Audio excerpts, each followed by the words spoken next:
Well, hello to all the Sioux Valley Dakota Nation band members. We decided to do something a little different this year with our year in review. In addition to putting out a newsletter type report detailing what's happened in the last year, we decided to do a video which would make it easier for some band members to receive information. So this is in response to the younger generation who are into their technology and they need to be updated as well. So this is a strategy that we're using to get more engagement from our young people. So we hope that this works, and this is something that we're going to continue doing in the future. So to start off, it's been an interesting year to say the least. Last week at our council meeting, it dawned on us that we passed the 1-year anniversary of our term. And in looking back, I would have to say that the biggest thing we accomplished was being able to get a hold of what's been happening, quickly analyze the things that we needed to get under control. Primarily, there was a lot of financial type things that occurred, and so we worked to straighten some of those things out. Some of them could have been criminal in nature, so we haven't really gone down that path. What we're looking to do is just fix what needs to be fixed and move the community forward, because we have 2 years to get things done and we've already been through 1 year. So just to start off, we came in at a time when some folks decided to leave. So we had all our data erased, and that basically ate up 6 months of our time, which I thought was unfortunate. We're looking to try to catch up, make up for lost time. So now we have about 80% of our data retrieved. So we're able to move forward with decisions. One of the other things that happened as a result of that is our managers now know where they stand financially, whereas in the past they didn't seem to have a handle on what they could do with regards to their budgets. And so we've worked hard to get our directors up to speed on a lot of things, budgeting in particular, and knowing the financial parameters of their programs. So that part has been a success, and I know I campaigned on 3 things. I campaigned on the development up on the highway. I also campaigned on a healing center for our community, which is needed. I also campaigned on advancing our claims. So one of the things that happened recently was that we've allocated some resources to purchasing a new gaming center that will go up on the 1 and 21 development. So that's going to be the first step. Now I know folks are saying that a high school is a priority, housing is a priority, all these other things are priority, but you have to have financial resources to get those things in place, and we don't have what's called own source revenue. So that's one of the things that we need to do is increase our own source revenue, and own source revenue is basically our gas bars, our diner, some of the things that we do here that generate income for our community, the Petrol can up on the highway. So we need to look at economic development, move our nation forward in terms of generating some wealth, not only for the band, but for individuals as well. I think there's opportunities there for individuals to own their own businesses, and that's something we want to foster in the next little while. So that's one of the things that we're looking at. We've also are looking at investing in a healing center. We're looking at a temporary option for a healing center right now. We have a couple of sites in mind. Primarily, I think the residential school site is probably the best location right now, in that we're surrounded by the resources needed to operate a facility like that. So that's one of the things we're working on right now, and hopefully we can move our community towards helping our community members that are suffering through addictions, and most notably meth addictions, which is going to be a difficult undertaking to get under control. We know it's impacting our kids at the school. We know it's impacting our housing. We know it's impacting day-to-day operations of our staff in different ways. This is something that's affecting everyone in every jurisdiction. So we need to do our part here to assist our members. So that's one of the things we're focusing on. You may have noticed or heard through social media and other ways that we're trying to do our part, and we're working with our NADAP office, our health department. We're looking at different ways to get people to the resources they need. So we have a charter bus that we've been sending out our clients to different locations to receive the cultural teachings as well as the other types of workshops that are designed to help and assist clients. So we're doing different things with that while we work on a proposal for our healing center. So I think we're going to be seeing progress in that area in the next little while. I think we have the information. We just got to tie it all together and put a package together and get that done. So the last thing that I have been working on is our claim.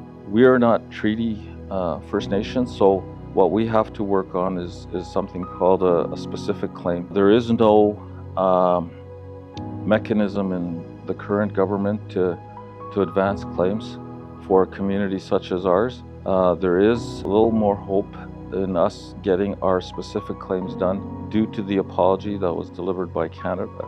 So we're now looking at putting claim in for ag benefits. So there's lots of precedents set for how that rolls out for other treaty bands. So this is something that we're trying to do.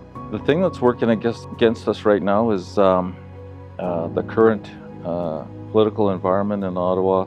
There is a looming federal election which has slowed everything right down. We don't know if we can do anything in this next little while given the current state of the government. So it may look like we're going to have to establish a land claims office which will be run by one person who's knowledgeable about claims, who can do the research as well.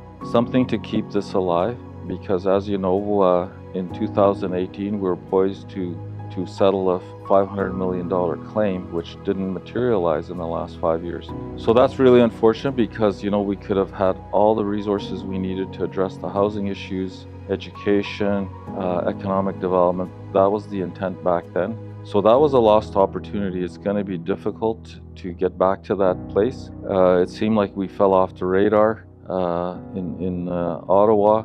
So it's very difficult to move the claim forward. But I think with the claims office, we can keep the issue going, and we can work on our more comprehensive claims. We need some research to back that up. We need some data. And I think we can put together something that's going to be defensible, I guess, in court or in a claims tribunal. So those are things that we need to work on. We're all involved in housing and the housing portfolio. I know there's about over $1 million that we spent mitigating damages to houses as a result of meth. Now that $1 million could be utilized elsewhere, which would benefit the community in different areas. We could have used those resources in education. We could have used those resources in economic development, but those are things where we have to do repairs, but there's going to be no return in the long run, financial return. So there's things that are happening that take away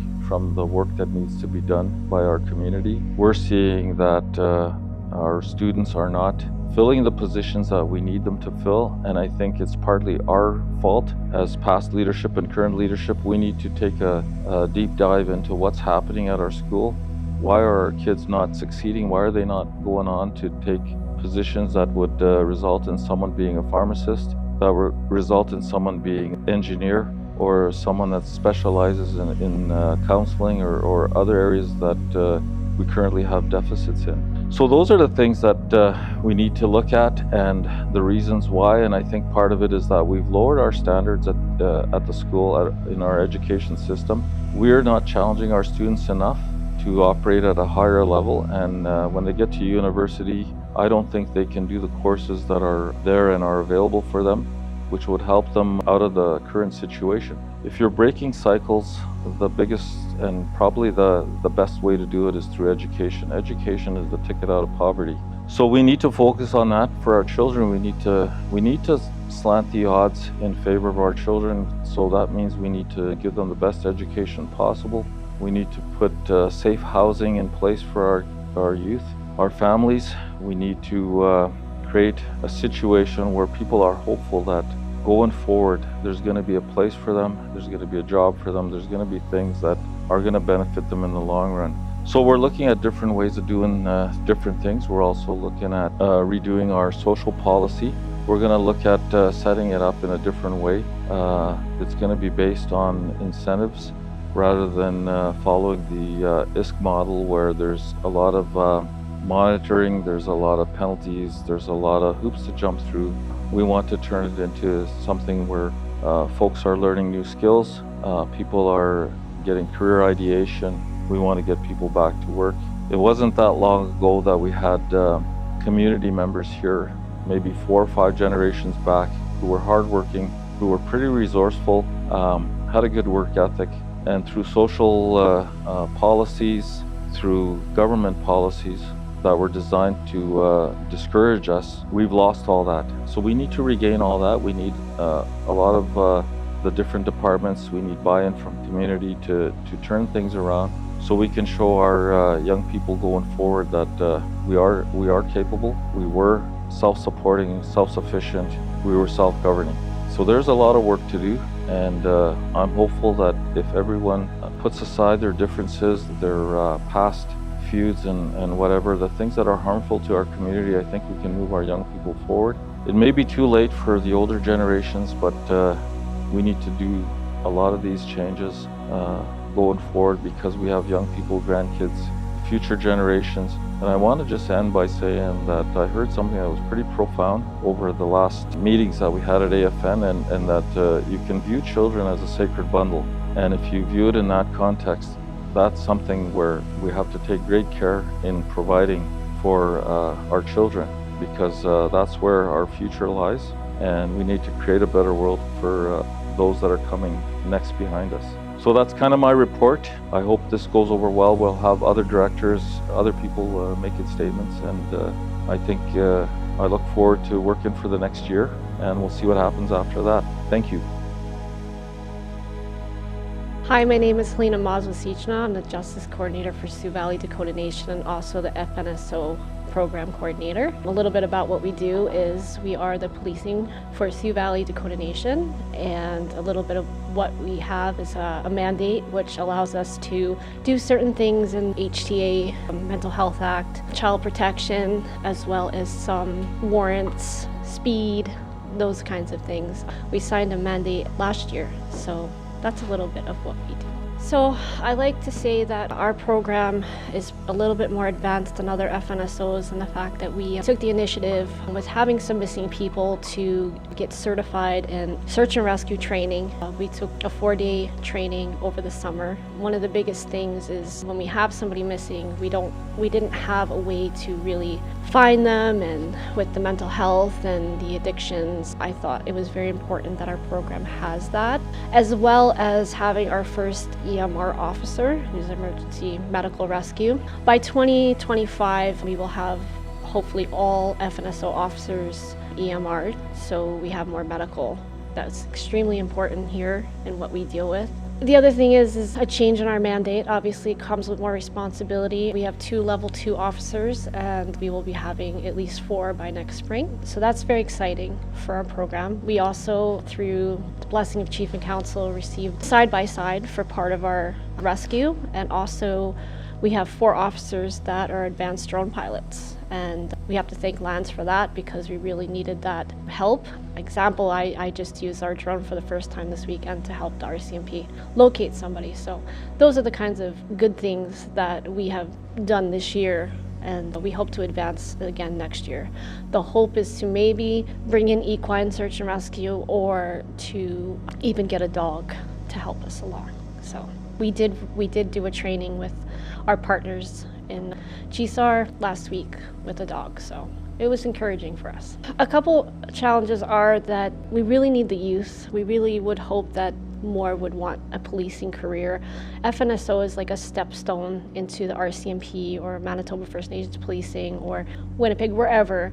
And it's challenging. Most of our officers are older, and we have a few youth, but we would love to expand the team and train them and get them to the point where they can get into a policing environment. That's what we strive to do. So we need the youth, so join us. And the other challenging thing is some don't take our program seriously, and we are a very serious program. Like we train, we're certified, we've earned our peace officer status, and that is what we carry. So Yeah. So there's two little programs for the little ones that we're doing, and that's Aboriginal Shield. Officer Mazwasichna is trained and certified in Aboriginal Shield, and that's like the DARE program of the United States, and that's drug awareness, health awareness. The other thing is the Search and Rescue wants to do the Hug a Tree program, which is regarding if a child gets lost, what to do. So we're hoping to approach the school this week actually in regards to that. And so they also can reach out to us if you're 18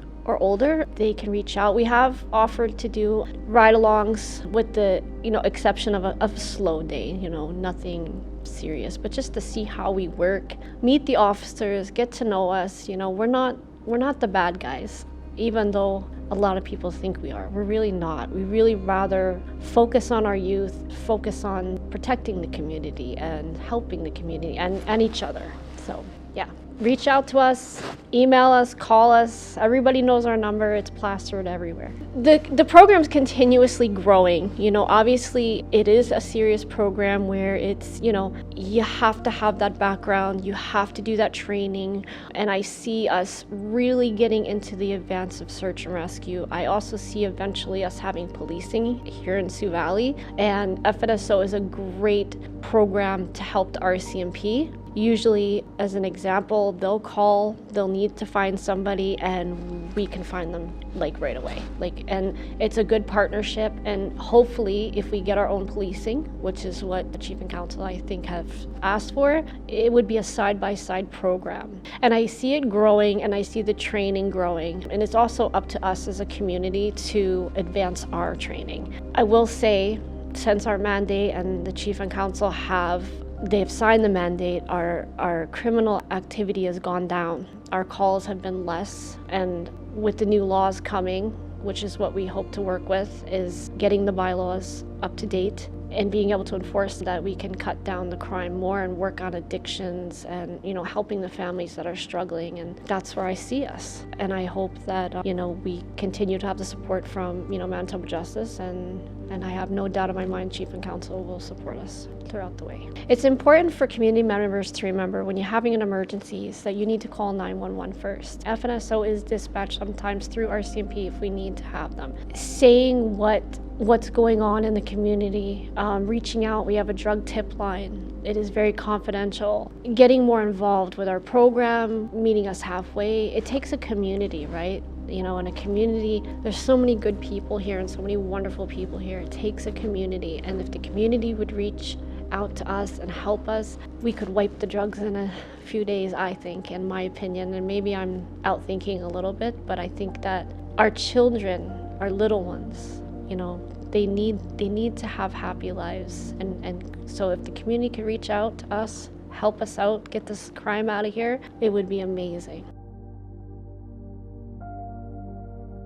So I'm Jordan Beardy. I'm the manager of the Dakota Quick Stop here in Sioux Valley. Some of my responsibilities are keeping the shelves stocked and ordering product and discovering new products that the community is requesting, and just trying to serve the community in a way that's the same way Kenton would, but a lot closer and walking distance for people that don't have transportation. We essentially try to keep our prices low as we can, because we recognize that most of our customer base is on social assistance or only has a few dollars just for the bare necessities, and so that way people have a little bit more freedom with their finances to be able to afford more when it comes to the basic necessities. I think that's how we can help the economy, the community's economy grow a little bit. As for job growth, I believe that the Quick Stop is the perfect place to help younger adults enter the workforce. They're entry-level positions, and it's a good place to be sort of presented to the community to show that you are capable of entering the workforce, because being a small community, people know whether your job ethic isn't up to par, and the Quick Stop would be the perfect place to sort of show the community that you're ready and responsible and you can join the workforce. Right now we have nine people on the team, including myself, 3 cashiers, 3 gas pump attendants, and 2 on the weekends, plus me. I'm not that much of a social person, so I had to learn how to manage people and had to learn a lot of customer service skills while I was at the Quick Stop. Managing a bigger database of products, having to sort of coordinate and manage the bigger inventory was quite the challenge. It's something I don't think even previous managers were faced with because it wasn't as full. Now space is a huge problem. Like we can only fit so much, and there's always more stuff that we want to bring in. A lot of our customer base doesn't realize that we have a Facebook page. If I start to notice a lot more engagement with the Facebook page, maybe I can use that as a platform to sort of advertise new products coming in or organize polls and stuff for products that people would like to see more of on the shelves. I'm always available. Whenever I'm there, customers can ask to see me if there are any concerns or if there are any suggestions for the growth of the gas bar. And I'm always open to suggestions. I'm not acting like I know everything about running a gas station. I'll always take a suggestion where I can get it. I'm Jordan Beardy from the Dakota Quick Stop. Just wanting to know if you have any suggestions for what you want to see on the shelves. I'd like to hear about it.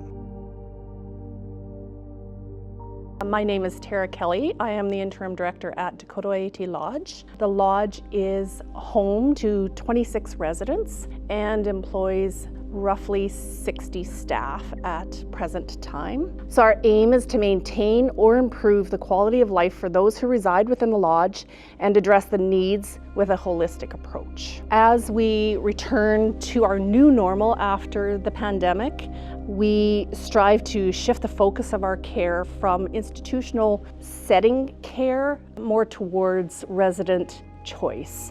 So in a person-centered care model, there will be more choices and less restrictions. That's the goal of our care now. That's where our vision is leading us. So we're very proud of our staff and residents for the vigilance and strength that was shown throughout the pandemic. We kept everybody very safe and had great outcomes following. But now we open our doors and welcome all who enter. Nothing brings bigger smiles to the residents' faces than looking up and seeing somebody coming to visit that they recognize, that familiar face. Even if it's just a fast visit, a quick hello, a cup of coffee, we welcome all in. Our residents have enjoyed many activities throughout the year. We've been to several powwows, we've been to Winterfest, we've been to the Orange Shirt Day and Honoring Survivors ceremony. We celebrate National Aboriginal Veterans Day by attending these services. We've been to the Man in Nature Museum in Winnipeg, we've been thrift shopping, we've been out for coffee dates, we have bonfires. We're very lucky to have the staff that we have and the means to provide that to our folks who live there. However, as the colder weather and uncertain roads approach, that will be slowing down for us. So we do welcome anybody that can stop in and fill that void. Come play a game of cards, come play a game of bingo with us. Any time that you can spend with our elders is time appreciated. We recognize and do our best to incorporate traditional practices and into our care models. Ceremonies, spirituality is stuff that we provide at the lodge. Like many Indigenous communities, we continue to feel the mental and emotional effects of historical trauma. We're trying to work through that. As knowledge keepers of the Dakota culture and language, our residents play a vital role in teachings and preserving those practices. We have many that will teach those of us that are not super familiar with the Dakota language.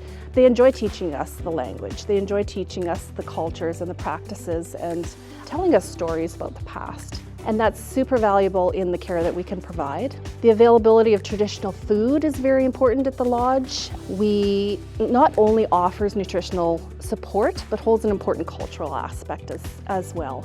And we value when the residents ask for certain foods that they're used to eating, and we try our best to incorporate that into our menus. We've engaged the involvement in the youth summer employment programs within the lodge, and that helps us to create the intergenerational relationships with our elders and our young. It helps to build work ethic and accountability for the years ahead. Dakota IAT Lodge is not unlike most healthcare facilities in that we struggle staff-wise. We have a challenge to find trained health professionals to provide the quality care that our folks deserve.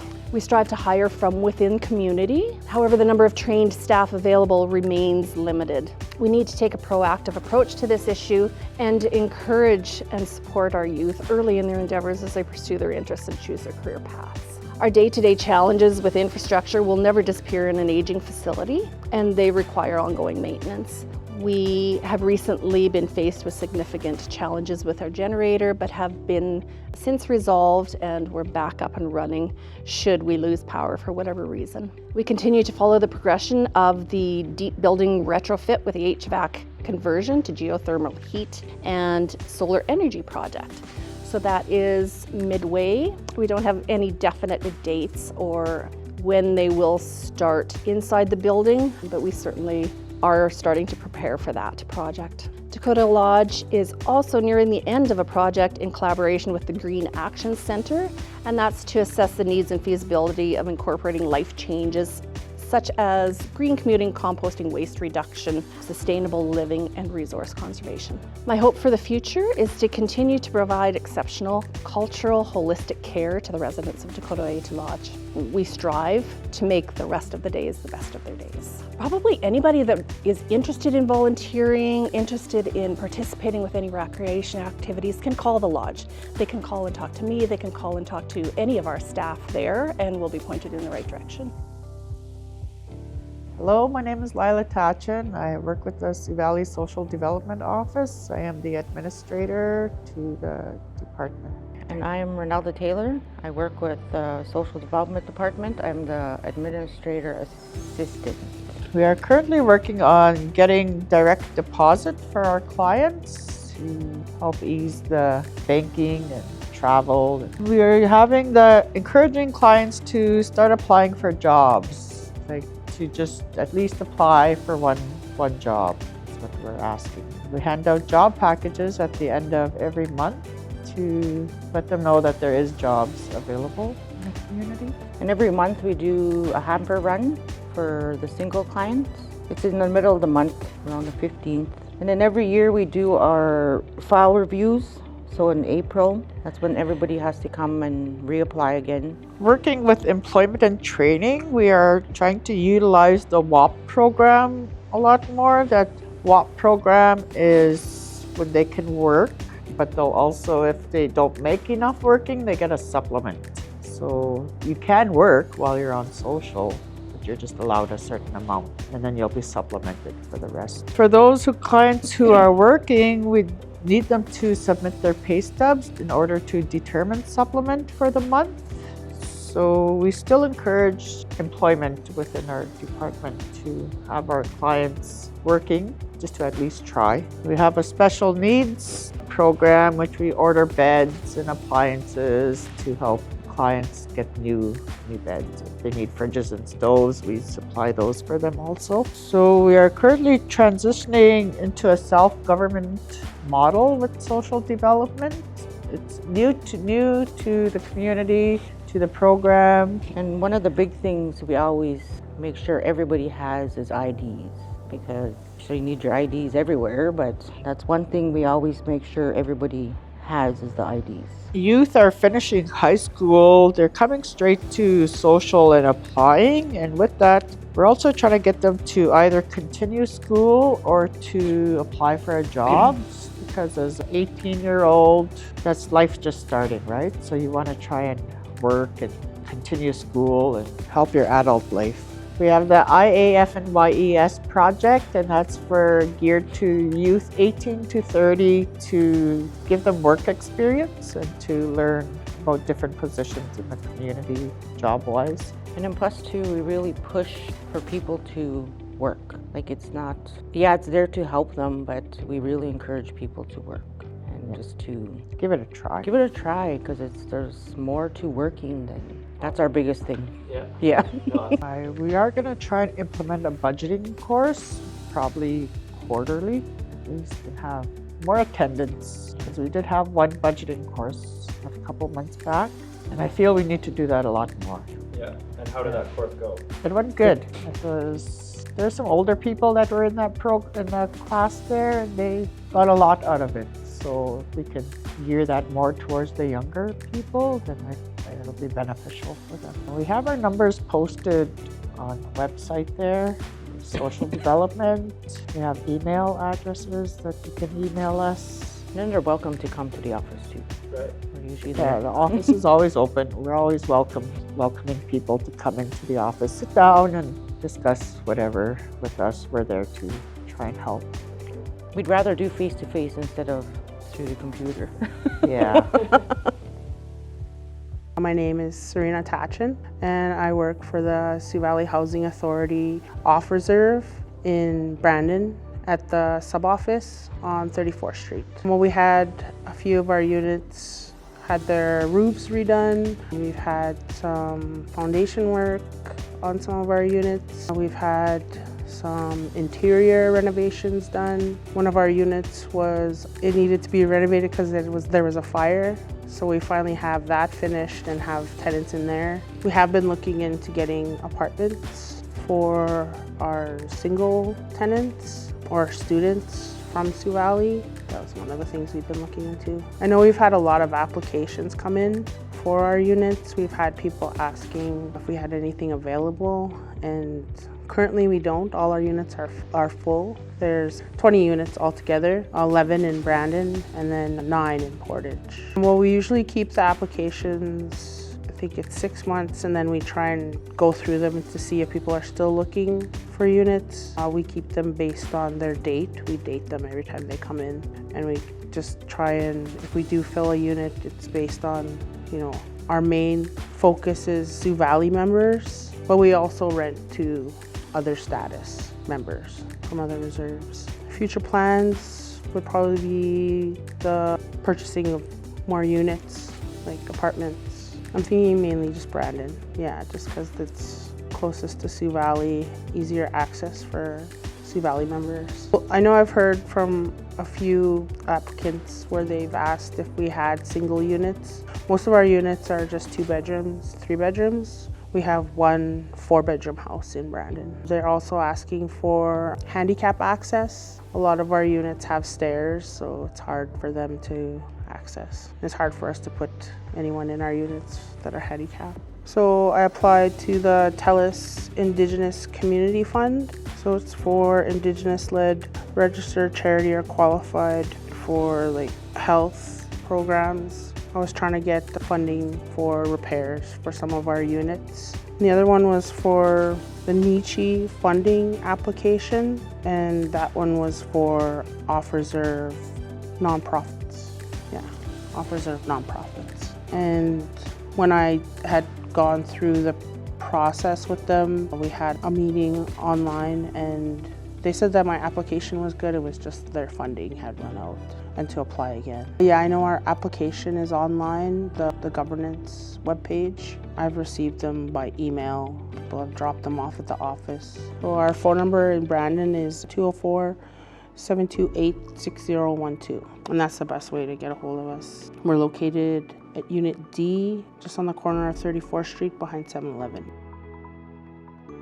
My name is Diana Roulette. I work with Sioux Valley Employment and Training and Post-Secondary Education. And Employment and Training, there are 2 different departments. Employment and Training, we work with our community members to try and help them achieve their training goals, both on and off reserve.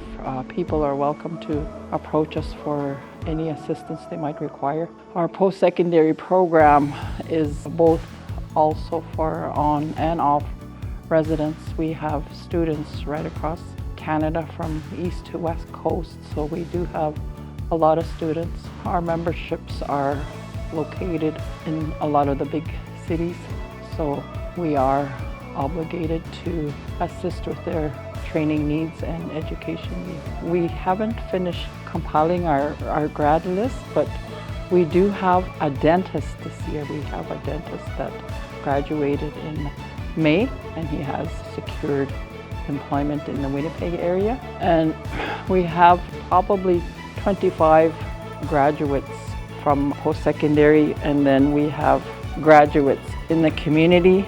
We had summer Summer employment this year, we had 19 students that participated with the different program partners. So that's quite a huge number, 19 students. We also had a graduation in June. We partnered with Assiniboine Community College. It was a mini trades program where they participated in 3 months of programming, and we had 12 students graduate from the program, and we also had 2 females that completed the program, so it was a good program. We also had another program with Assiniboine Community College. Because they're in close proximity, we do a lot of partnering with ACC. But with our daycare center, we had 6 graduates from a community development worker program. And they participated in a 2-year program, so we were quite proud of the 6 students that graduated.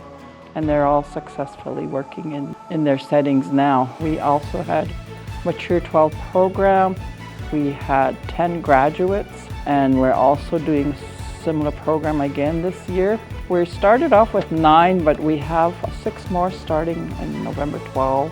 We have 2 more in the 3rd term and 2 in the 4th term. So this is going to be our biggest group.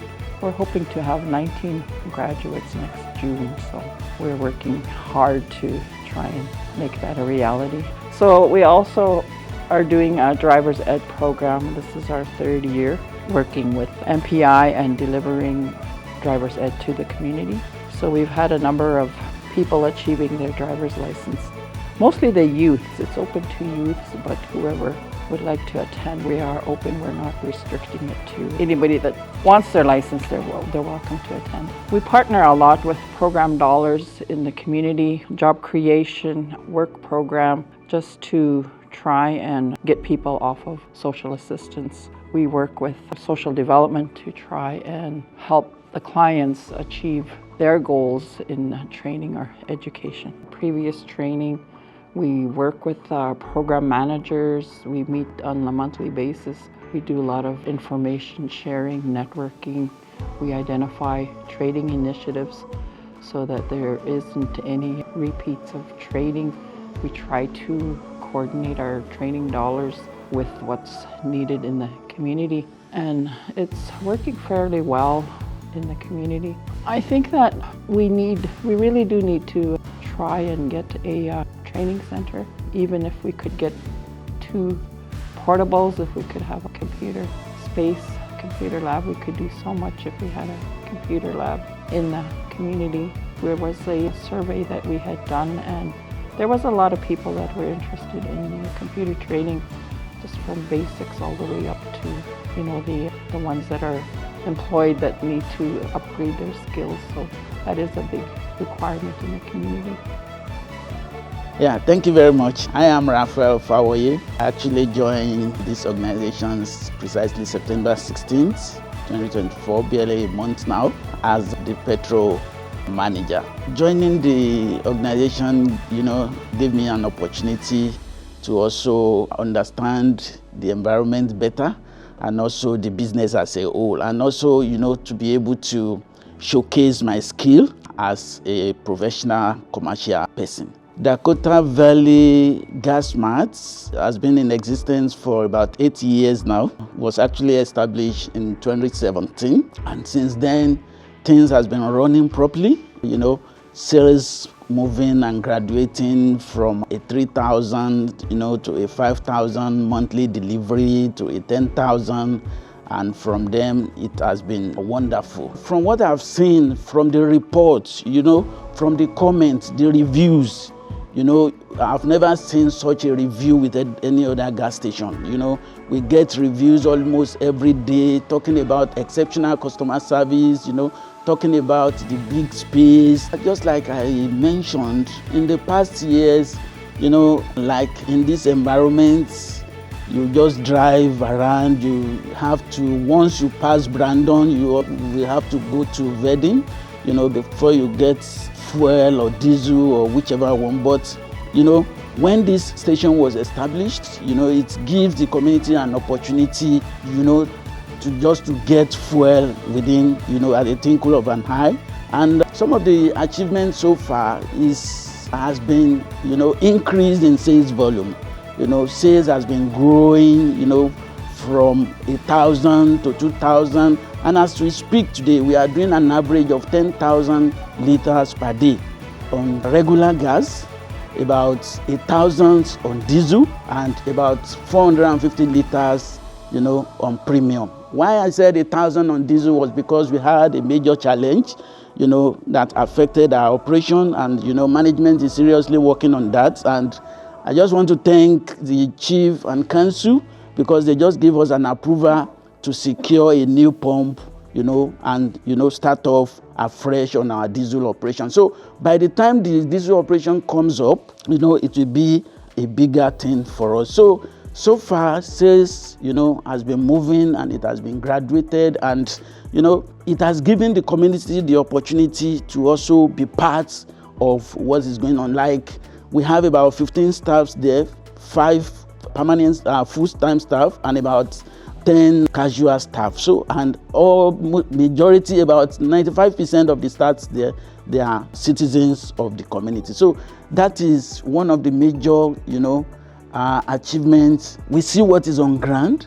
Like presently, we are looking at delivering about 7.5 million sales this year. Looking at the trend of sales, like first quarter we have about 1.6. In second quarter we have about 1.9 million. Third quarter that ended in September we have about 2.3 million. So, and when you look at the trend of sales, January, because of the season, is a bit slow. It's, started coming up when spring starts, from like kind of March ending to September ending. From there, it's nosedive again. So we are trying to see how we can sustain that. And that is by being competitive. That is by, delivering exceptional customer services, welcoming customers when they come around, paying attention to the challenges ahead of. In fact, we have a lot of customers that are parking here, maybe like friends that are going to Brandon or going to Verdin. They park one of their vehicle in, space there and go with one vehicle. So we are doing all those things to ensure that, we are able to deliver what is expected of us. Year on year, we are looking at about 20% growth rate. Finally, cost control. Sometimes it may be a bit difficult, when your sales is not high enough, your cost is going to be higher. But when you have, more sales, you have more businesses, those are going to impact, positively on your cost. And that is why, that is the area where we can bring our costs down, to have optimum margin advantage. Thank you.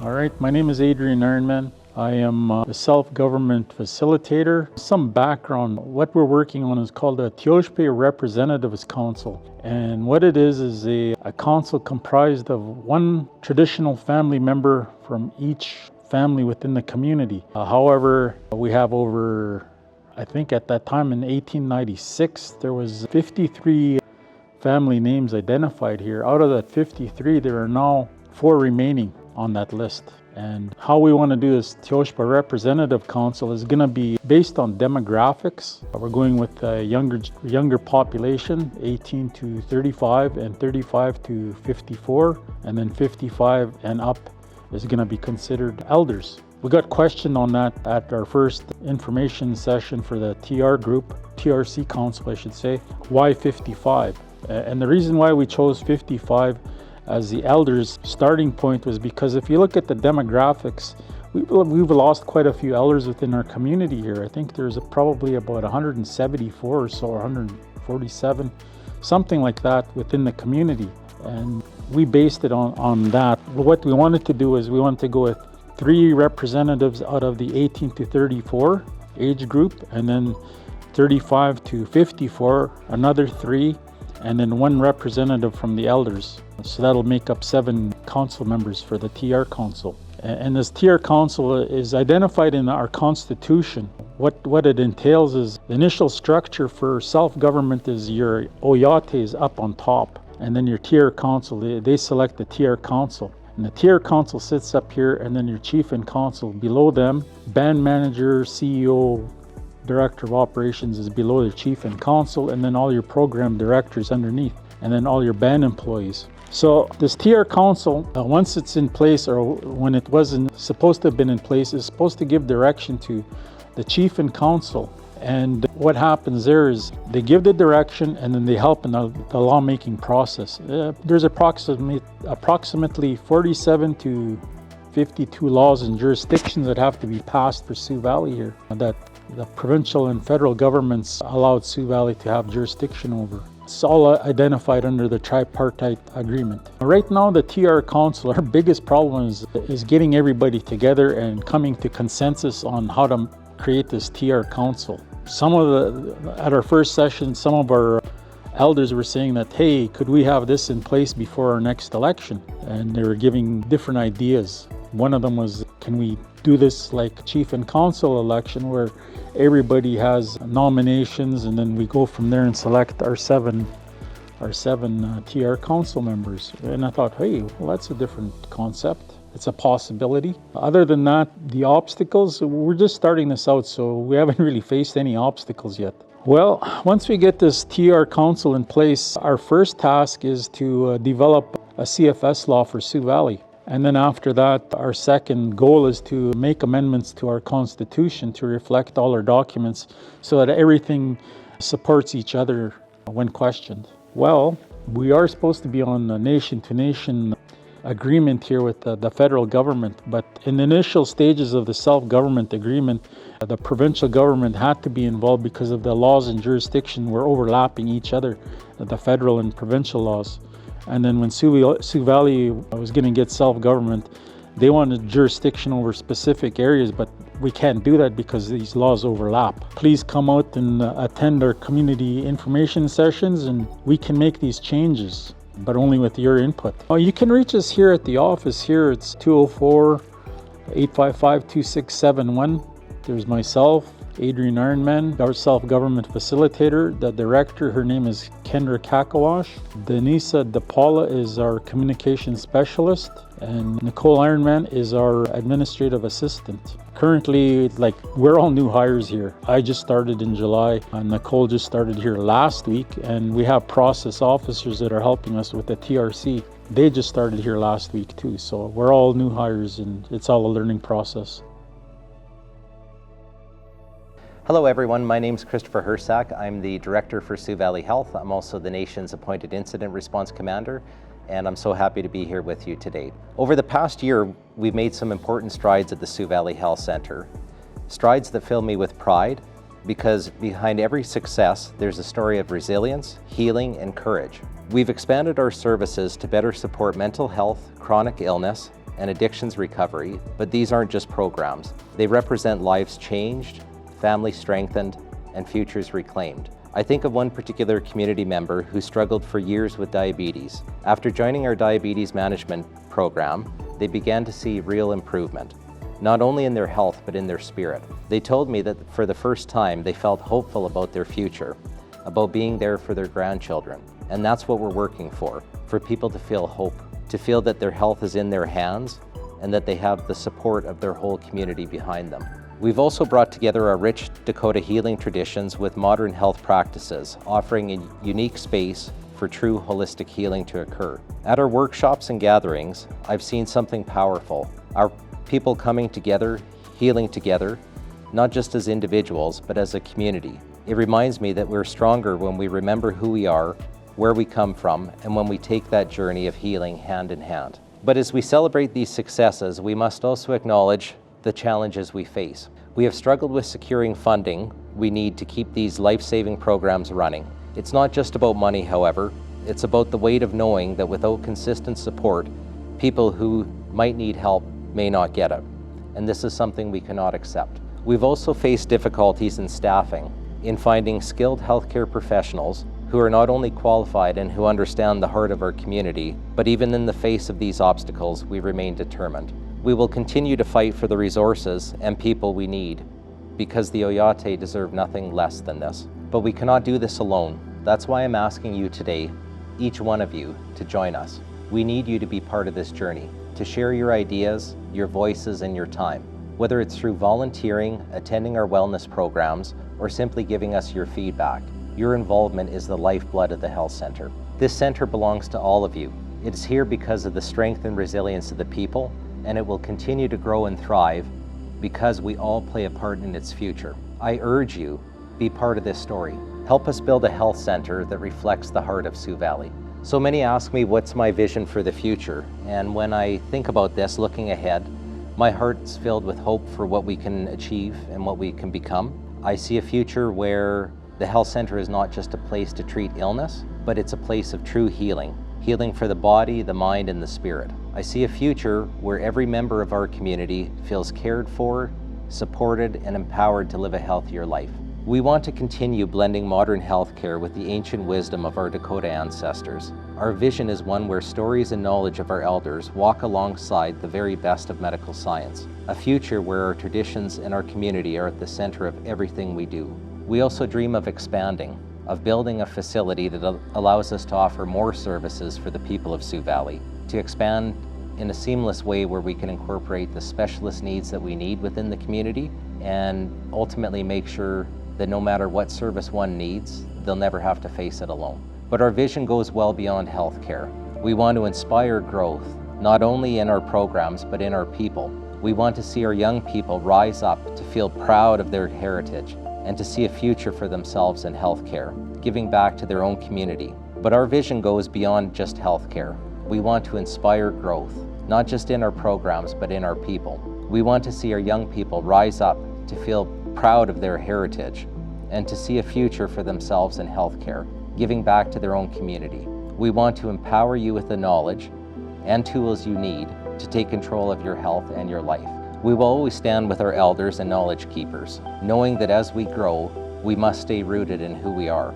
The future of the Sioux Valley Health Center will be built on a foundation of Dakota identity, our values, and the unbreakable strength of the community. Together, we could build something extraordinary, a health center that is more than just a building. Together, we can build something extraordinary. A health center is more than just a building. It is a home for healing, for growth, and for the future of our people. And I believe with all my heart that if we stand together and we support one another, we can create a future where health, hope, and healing are within the reach for everyone in Sioux Valley. Thank you from the bottom of my heart for being part of this journey. So one of the things we've done within Sioux Valley is try to rebrand the image. So we've taken a older building that has been in need of some desperate repair.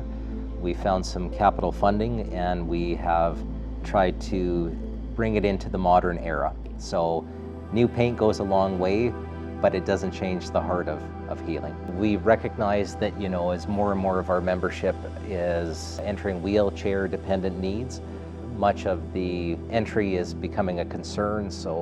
And I mean, that's a phenomenon within the community as well. Narrow doorways, large wheelchairs, they are just not a good mix. So wheelchair accessibility is something we're really looking at. Part of the goal also is to expand that space where that sidewalk can actually support connecting care. So if we were to envision care as a continuum itself, it only starts with the health center, but we would have specialist programs in amongst that vicinity. So wheelchairs, who knew? So we can be reached at 204-855-2690, or we're available Monday through Friday, 8:30 to 4:30. And certainly after hours, there's always email and emergency crisis lines within the community, so no matter what, people can still find us even after hours. One thing we've gleaned through the comprehensive community health assessment is that we are tending to age faster than we're getting younger or more prosperous. So that tells us that the future of healthcare is very much alive and well within Sioux Valley. We need every fraction you could imagine, from basic janitorial staff all the way through to physicians. Nothing would make me certainly more excited than having our own homegrown doctors within community. So that's something that we can aspire to become. Our nursing faculty, many of our workers are, aging or certainly have to have been brought in from the outside. So raising our own is another thing that we could strongly invest energies in. And the future is not only bright within Sioux Valley, but globally. So yes, healthcare is It's been said, the world is an oyster unto healthcare, and there's really never been a time that that's been more truthful. Well, my name is Neil Wamadiska. I'm the Director of Infrastructure here in Sioux Valley. So the Infrastructure Department plays a vital role in our community, taking on a wide array of responsibilities that are essential for daily operations and long-term sustainability. Our dedicated teams are entrusted with maintaining community roads, traffic signs, water systems, sewer services, sanitation, and stormwater drainage. We also oversee the maintenance and repair of buildings, as well as managing the fleet vehicles used by Sioux Valley departments. In addition to these critical services, we set up for community events that foster local engagements and ensure our community is well represented. Our commitment extends beyond just meeting current needs. We actively plan for the future by envisioning and designing projects that will address upcoming challenges and opportunities. We are lucky to have an outstanding team that is truly dedicated to their work. Tireless efforts not only ensure our infrastructure operates effectively, but also significantly improves the overall quality of life in our community. Together, we are committed to fostering a sustainable and vibrant environment for all residents. In 2024, we accomplished a significant amount of vital work. We collaborated with contractors to successfully complete our new water treatment plant. Additionally, we initiated stage 1 of brush cleaning along our main road ditches. We're also actively constructing roads for our new housing projects to accommodate our growing community. Our team remains dedicated to staying on top of all building repairs, ensuring our facilities are well maintained and welcoming. We strive to keep our community clean and beautiful, fostering a sense of pride for all residents. Our crews are out in the community every day, promptly responding to calls and repairing infrastructure, allowing everyone to go about their daily lives with ease and focus on what matters most. The Infrastructure Department is responsible for a substantial amount of work, overseeing 8.5 kilometers of paved roads as well as all main gravel roads. Our duties include maintaining 21 kilometers of water and sewer lines, managing 51 traffic signs, and providing water delivery to 130 homes. We also handle septic pump outs for 52 homes and sanitation pickups for 370 residents. In total, we maintain 14 buildings and process between 80 to 90 combined work orders each month. Our team consists of 25 full-time employees, 4 casual workers, 13 volunteers, and seasonal staff, all dedicated to ensuring our community's infrastructure runs smoothly. So in conclusion, the Infrastructure Department is proud of the progress made in 2024, remains committed to the ongoing development and maintenance of our community's infrastructure. As we look forward to 2025, the department plans to acquire more equipment, to undertake more work locally, and further improve services for our residents. We are dedicated to ensuring a safe and vibrant environment for all Sioux Valley residents. We are going to start stage 2 next summer, hopefully, after spring runoff. We want to get our ditches back because right now we have a problem with overflow, flooding along our main roads. Our road mains are constantly eaten up by water flow. Culverts are all plugged, so we want to try and do that this summer. Hello, mitakipi. Councilman Tony Tacan from the Sioux Valley Dakota Nation, sitting here providing a brief update on what I've been a part of for the past year. I've been previously on a few councils already, and I think by far we've come a long ways, Sioux Valley, with the projects that we have, the things that are on the go, the people we are addressing concerns over economic development, housing. All these things are being addressed at our table. And it's a good start here this year we've had at this council is that what we're doing is we're all communicating with each other, which is a good thing. I hold several portfolios, but I've always allowed the other council members and the chief also to step in and give me a hand whenever I need it, or I'm there available to help them when they need it. I oversee the buffalo herd with Councillor John Bell, but the whole council is a part of it.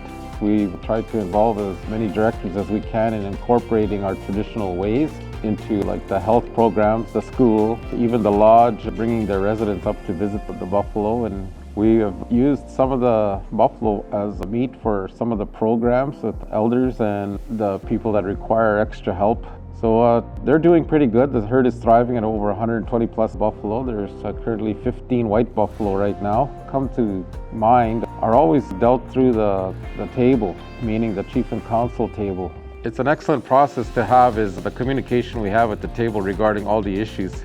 So going forward, I'm hoping that we keep up the momentum we have in dealing with the problems we have in Sioux Valley, meaning the lack of housing, the infrastructure. We're taking care of as many of the problems as we can and hope to have some good news for the community going forward with our economic development projects up on the 1 and 21. Well, the events that I'm always looking forward to is the POW. It's the events when the 7 council fires get together and they meet in Sioux Valley here and our other tribes that are in Manitoba, across Canada, the United States. They all come here to Sioux Valley and enjoy a good POW weekend, and it's a weekend where our people can visit relatives. It's been held historically here for decades. So I look forward to that as well. The Winterfest programs too. I know that people were a little upset about the change we did this year with the sports coming first, the hockey, and it was more a financial decision than anything, is that we want to give everybody a fair chance at these venues, meaning the sports hockey people will have all the rooms and the arenas and everything available to them. And later on, we'll have a different program that'll have language, the powwow, the things that are culturally appropriate that people enjoy as well. But it's always the city we have to go by as to what events they're holding, and then all the rooms are taken. So it was better to do it this way, to showcase the other tribes and everybody that comes to visit us, showcase their talents in the hockey and in the cultural ways. So it was a good plan. It's a good plan. I want to see it's like there's a change for everything. Change happens all the time. And we'll try it out this year and just see how it plays out. You know, the only message I have to people is, if you want to know something, take me aside and ask me. Good afternoon, Mitakiapi. For those of you who don't know me, my name is Nathan Hall. I'm the Director of Housing for Sioux Valley Dakota Nation. I look after on-reserve and off-reserve housing. George? Hi. As Nathan said, I'm George Ingram. I'm a professional engineer, and I help the First Nation with technical items related to the many projects they're doing in the community right now. Right now, the number one thing that we've been working on in the community is updating policy. So with our policy, we've made adopted actually a lot of different things into our housing policy. We have a chain of command, and with things going forward here, once we get everything out, we will be putting it out to the community to review, and so everybody has an understanding of how our housing program is operating. But there's a number of changes. We have a housing committee based on 5 people at the moment, and we are going to be expanding that with our committee just for better input from the community, as well as helping our program get better, if that makes sense. As for the policy, everybody will be receiving, and if you guys are requesting one, please feel free to stop by our office anytime, and we'll provide everything that's needed to you. We, Sioux Valley Dakota Nation, has been approved for geothermal units. So as you're all aware, there was 25 units selected. Our right now, where it stands, is we have 23 loops that have been added into these homes. So what this entails is there's going to be a heating system along with a renovation program that's tied in with our CMHC program, so it's called an ERP program. So the houses will be renovated, pretty much everything inside and out, to make this program, this looping system work. And it is a heating system. It's a good thing. So our priority right now with our housing program is we are trying to finalize and get that complete so we can get additional next year. So there's no set number at the time, but we will be expanding on that in the near future. Right now, our CMHC program, we have 5 houses on the go. We are about 95% complete. Tenants have been selected. Going back to our housing policy, we have a scoring system now where our housing committee makes all the decisions and it gets finalized by our leadership. But the nice thing about it, there's no interference of anything from our leadership. So everything that's decided is decided by the housing committee, which makes perfect sense. We try to do this process as fair as possible. I have a partner I've been working with. His name is Chris Popenick with BDO. We've been applying everywhere for different streams of funding, and we got one. It's called the Housing Accelerator Fund. We're probably one of the only First Nations in Manitoba that got approved for this funding. And what it entails is it's different programs for, we created a training program with the ACC trades. We started that in January. We had 11 people apply, all of them completed. I believe 70% of them are still working in the field, and other ones, the remaining are trying to get back into school. So that's kind of a bit of a succession story from that program, and it's great to see, and we're hoping to create more in different fields, as in plumbing, electrical, pest control, kind of everything that we're doing right now, where we're trying to expand our program to make our community better. Year to date, we have 2 houses that are, well, like I said, 5 that are almost complete. We're going to have a total of 38 houses hitting the community, we're hoping by mid-March. And then next year again, we're looking at possibly 25 units again. There's a lot of good things happening in our program. You know, we're hoping that people come and share their input for whatever's needed. You know, where we have an open door policy to basically everything. We have right now, sure you all are aware, we started utilizing a narratives program, and right now around our Dakota Oyate Lodge, we have 10 units, 20 units in total over the next 4 years that are going to be arriving. Right now we are in the beginning stages of getting the infrastructure. I'm working along the side with George and other folks. We will be having 10 units arrive in the community by mid-November. So the goal at the end of the day is we should be filling these homes with the Dakota Oyate Lodge guidelines, and we'll be filling these homes. They are elders dwellings, right? So I guess that there's going to be a selection process that will be coming forth, and once we kind of get a handle on it and create that program a little bit more. The houses for the Elders Lodge will be adjacent to the lodge, but separate houses. There'll be maybe smaller houses for individuals or married couples, not so much for families, and they would be associated with the lodge, but you'd still have your own independence and your own separate house along there. Right now we're started to survey, and we plan to put a road and then houses on either side of the road that would start from the highway and go down the side of the lodge and then curl around to the back of the lodge. There's another thing I want to add is we just purchased 10 more units from a company called Mezzo Homes. And what this program entails is it's going to be a transitional homes. So if you had a look, people are wondering why the rink is removed. That's because that's where these homes are going to go. It ties in easy to our existing infrastructure. And it's going to be a gated community that helps with different things. You know, based on our applications that come forth, there is a demand for single and double units. So we did purchase 4 double units and 10 single bedroom units.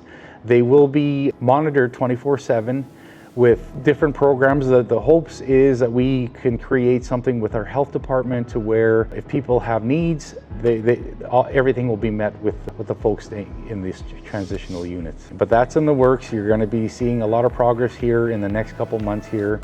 We're hoping to have that project complete by March 2025. Sure, there's a couple of other types of projects. One is the school. The school has a bad roof, like really bad roof, lots of leaks.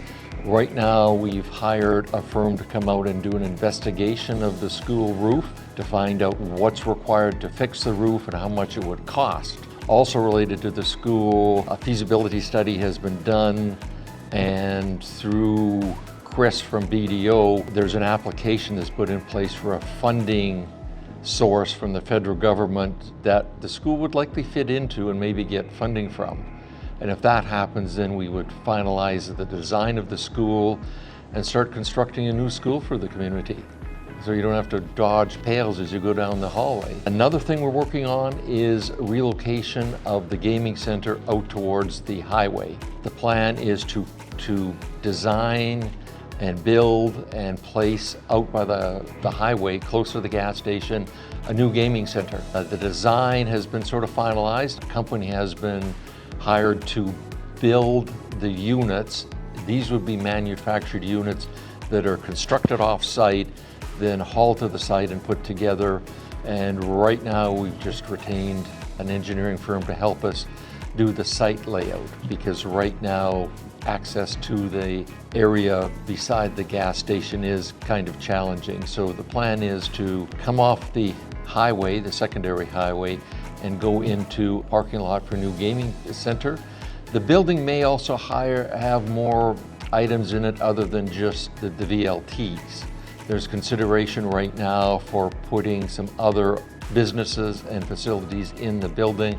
Has not been finalized yet. And also we've talked about developing that whole area adjacent to the gas station so that more business could come in there, and we're looking at expanding a gaming center, maybe a hotel, maybe like an A&W or a food, something like that. And that is very promising for the community. I personally like it because we deal with many First Nation communities, and to create an opportunity for people to work in the community they're from is really nice.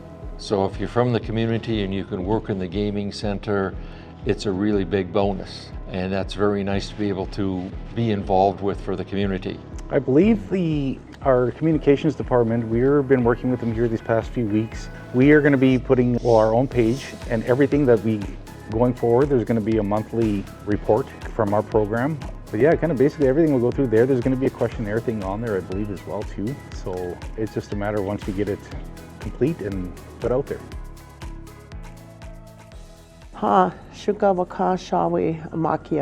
So my name is Carol Johnson, and I am an elected council member for Sioux Valley Dakota Nation. This is my first term as council. I appreciate the support and feedback that I've received over the past year. I would like to acknowledge my fellow Chief Vincent Tacan, fellow council members John Bell, Tony Tacan, Rusty Taylor, and Melissa Hotai. Without their support, I wouldn't be able to accomplish some of the things that we worked together as a council through this past year. There have been many challenges that we faced together and many celebrations that we have planned for our future. So as a council, when we came into our term, we found that there was many things that we had kind of realized needed to be addressed immediately.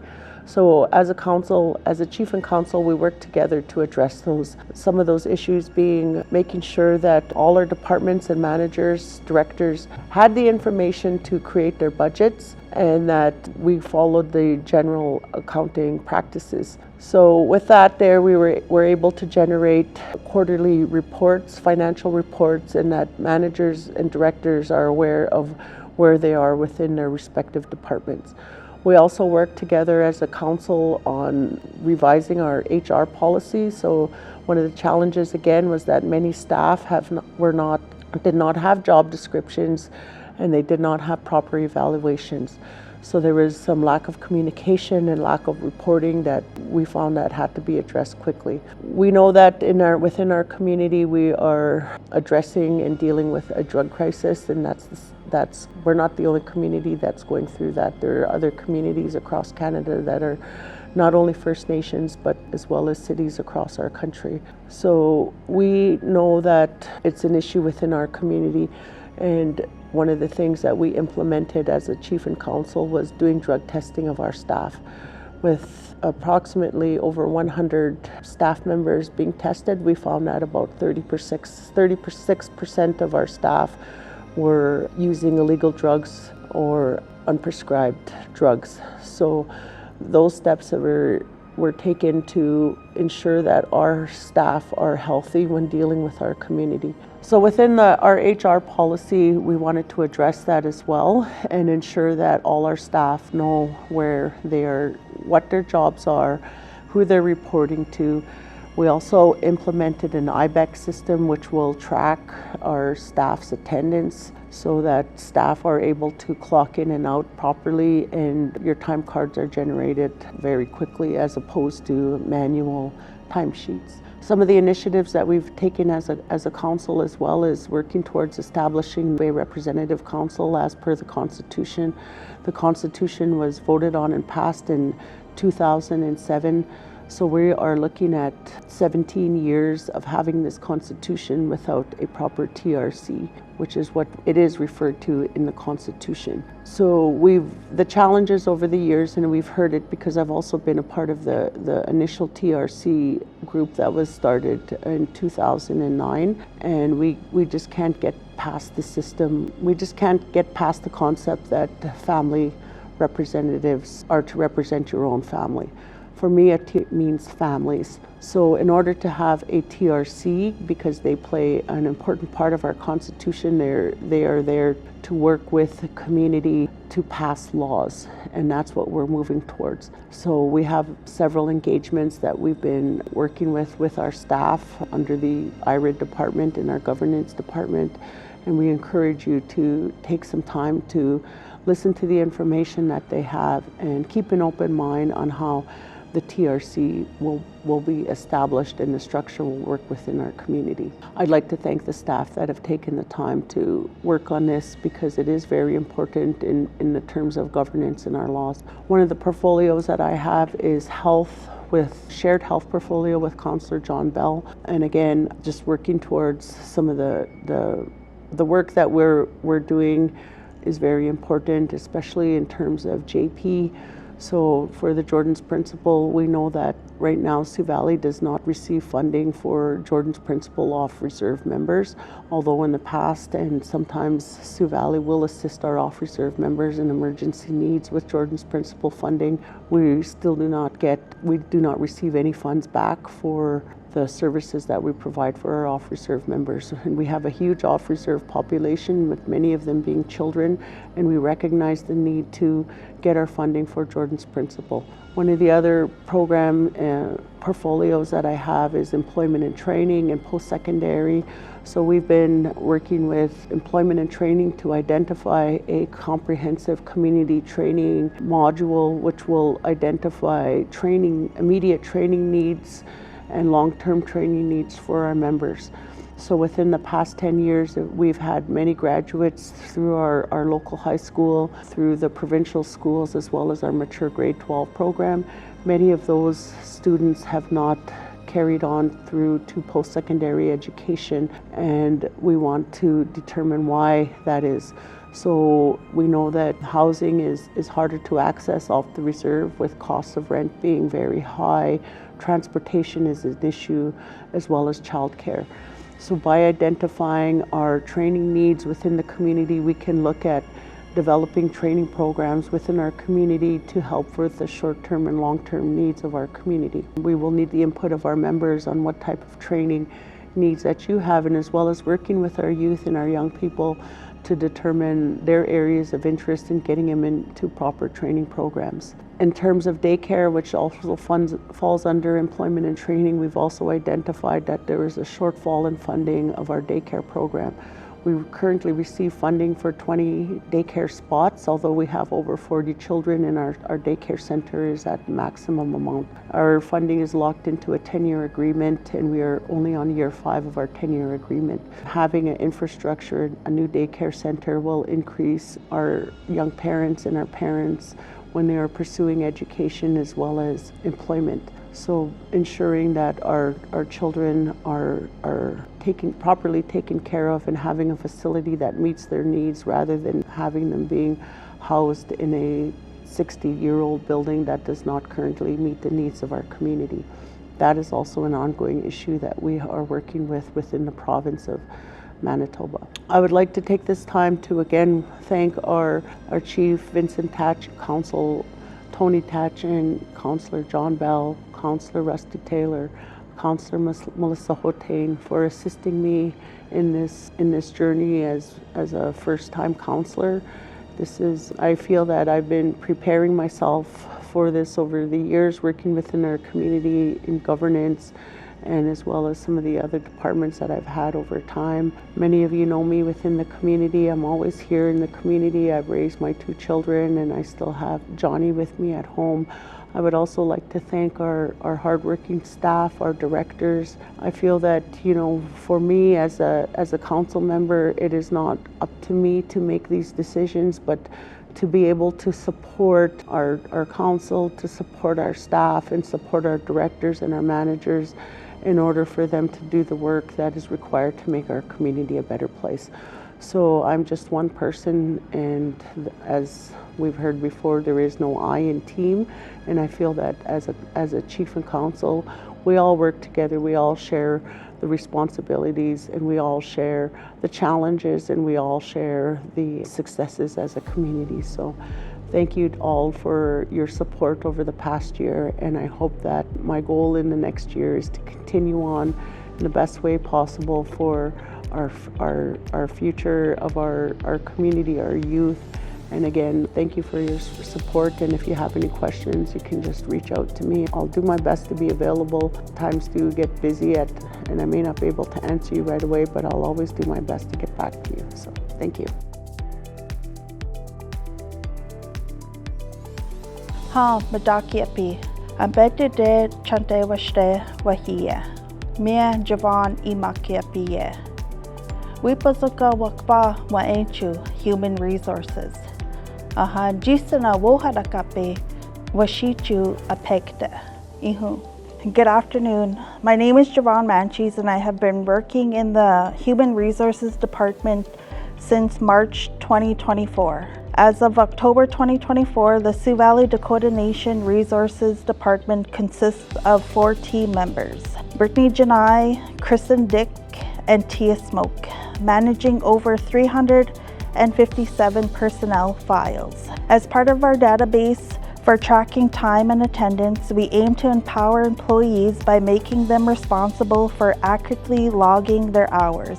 This initiative not only promotes accountability, but also ensures that everyone is engaged in maintaining precise records, contributing to a more efficient workforce. We recently adopted an HR policy on September 13th, which included the drug testing of all of our Sioux Valley Dakota Nation employees. This initiative aims to promote a safe and healthy work environment while ensuring compliance with our own organizational standards. We believe this policy will have a positive image and contribute to our workplace cultural and employee well-being. Our benefits and pension plan are provided through Manulife and Canada Life.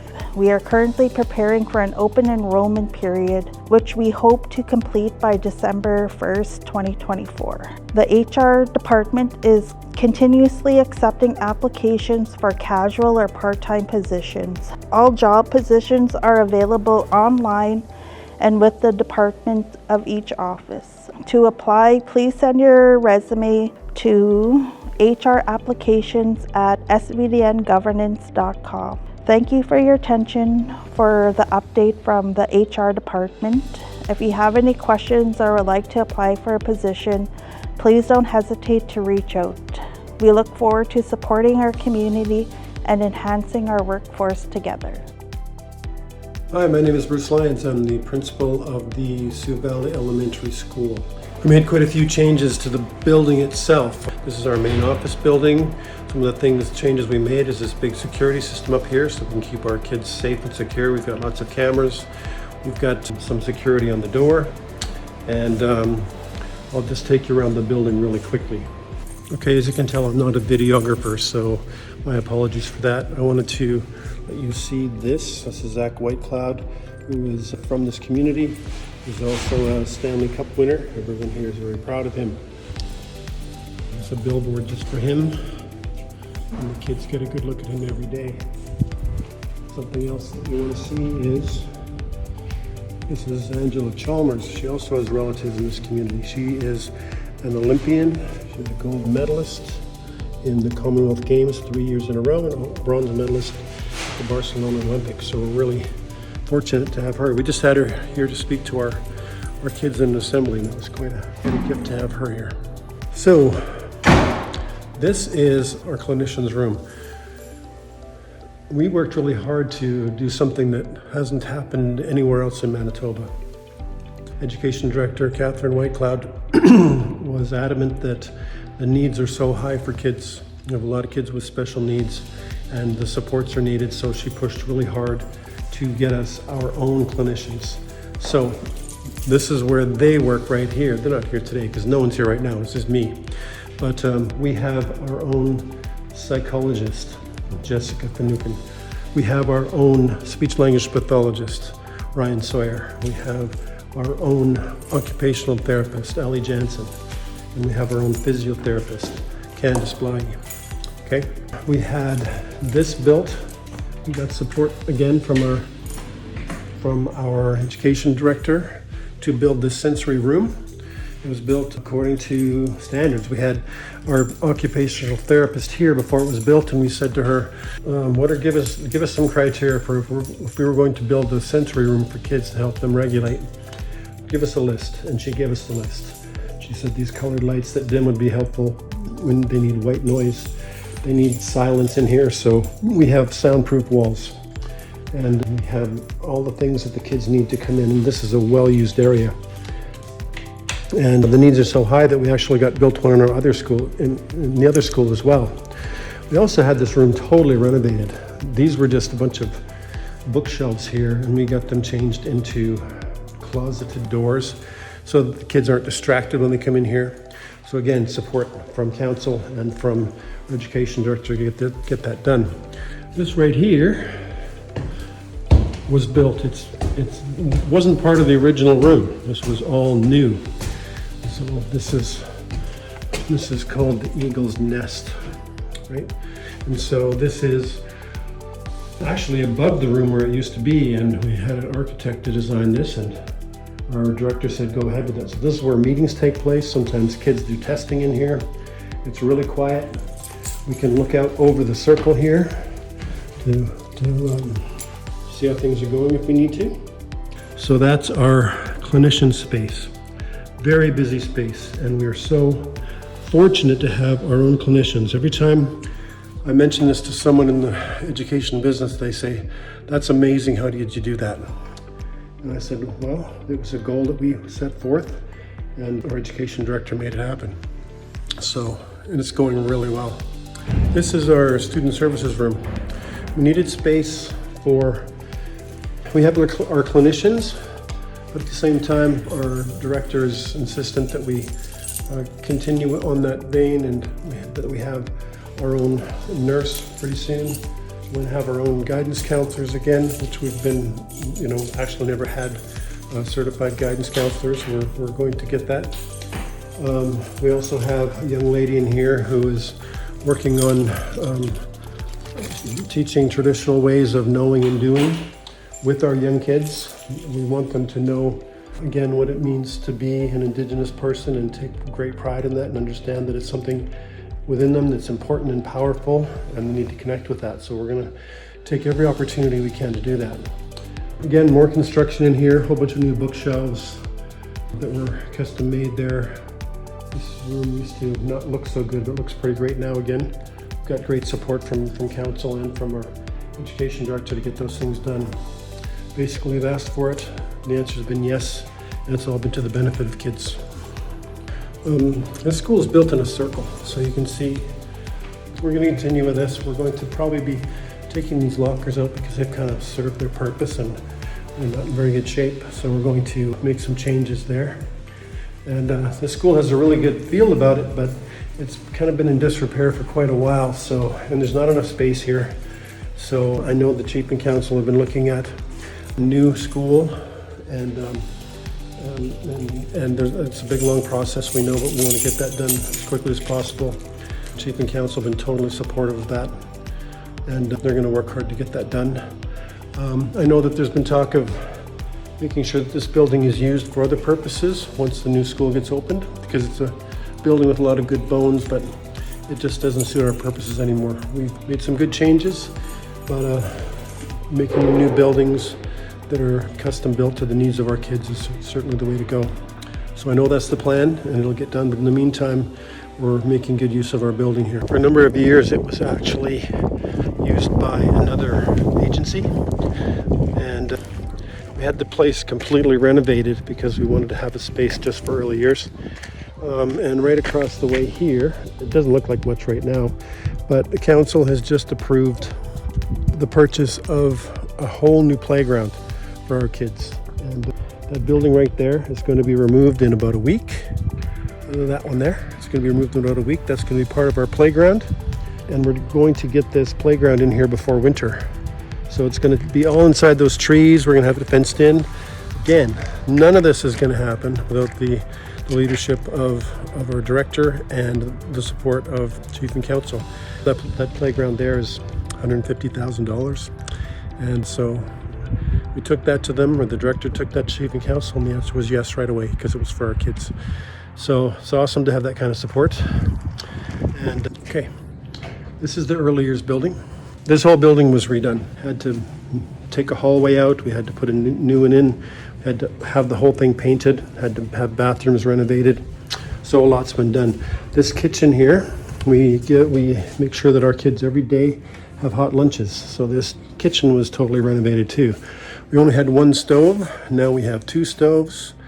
We got ventilation for them. We got some cabinets that have been custom built in here. The sensory room that was built for this school. It's a little bit bigger, but it's right along the same lines. We got a swing in the middle of the room. We got some nice relaxing lights because some kids need that. It's really quiet in here. Again, totally soundproof. It was one of those situations where the room was available. We were approached by our clinicians and they said there's a lot of kids in here who have regulation problems for all kinds of reasons. A sensory room has to be built over here. Again, this was not cheap, but the needs were there. Support from Chief and Council, again, they just, and our director said go for it, so we did. And so those kind of changes are going to be further embedded in the school system through the creation of a Dakota framework, curriculum framework, where all those teachings are going to be part of what happens in these schools here in the community every day. That's going to be developed in consultation with elders and knowledge keepers, traditional knowledge keepers who understand and know these things. And the need is really imminent because of the same situation that's in a lot of First Nation communities where the number of fluent speakers is diminishing, and we have to make use of them now. Like not next year, now. It has to be done. And we're getting them in here, and we're getting them contributing to the creation of this new curriculum. And these kids are going to learn through the Dakota ways. And when that happens, we've been told that then that's going to help really some of the other issues that are going on in the communities. It's pretty powerful stuff. So that's it, I think. I hope that's enough for everybody. Certainly welcome to answer anybody's questions if they want to give me a call, or if you want to drop by sometime, I can take you on a tour. That would be great too. So that's our early years building. Red one over there is the grade K-4 building. And I'm Bruce Lyons, I'm the principal, and thank you for your time. Take care. Ho motakias, ho doki yauhe, daiwa undo, mie adama makiakpado, Nina yokpe wachashta, Dakota ayape wachozani mambashte Dakota ayate. Hi, my name's Adam, Lands Director for Sioux Valley Dakota Nation, and I wanted to talk about some of the successes that we've had in the past year. I'm happy to be here today and speaking to community. We had a successful year with empowering our youth. We had a record number of 24 students that applied to the summer student program. And this year we decided that we were going to try to get out ahead of it. We wrote to a program that allowed us to access some funding to help employ some of those summer student hopefuls. And out of the 24, 8 ended up joining the lands program. I'm really happy about it. We were able to do a number of things around community, from gardens to orchards to tree planting, flood mitigation work. And of those 8 students, all 8 ended up making it right to the end. I'm really proud accomplishment there. You know, if we combine the 300 trees that we got in community, another 50 for flood mitigation work in the gardens, along with 800 seedlings, we were close to 1,000 trees brought into Sioux Valley. And we were able to use the students to help plant a lot of those trees, which I believe not only empowers the youth, but leaves a lasting change, a concrete change that all of community can be proud of. We hope to build that in with some of the housing, density areas where we're implementing new housing in Sioux Valley, where food security and sovereignty will be built within those housing developments.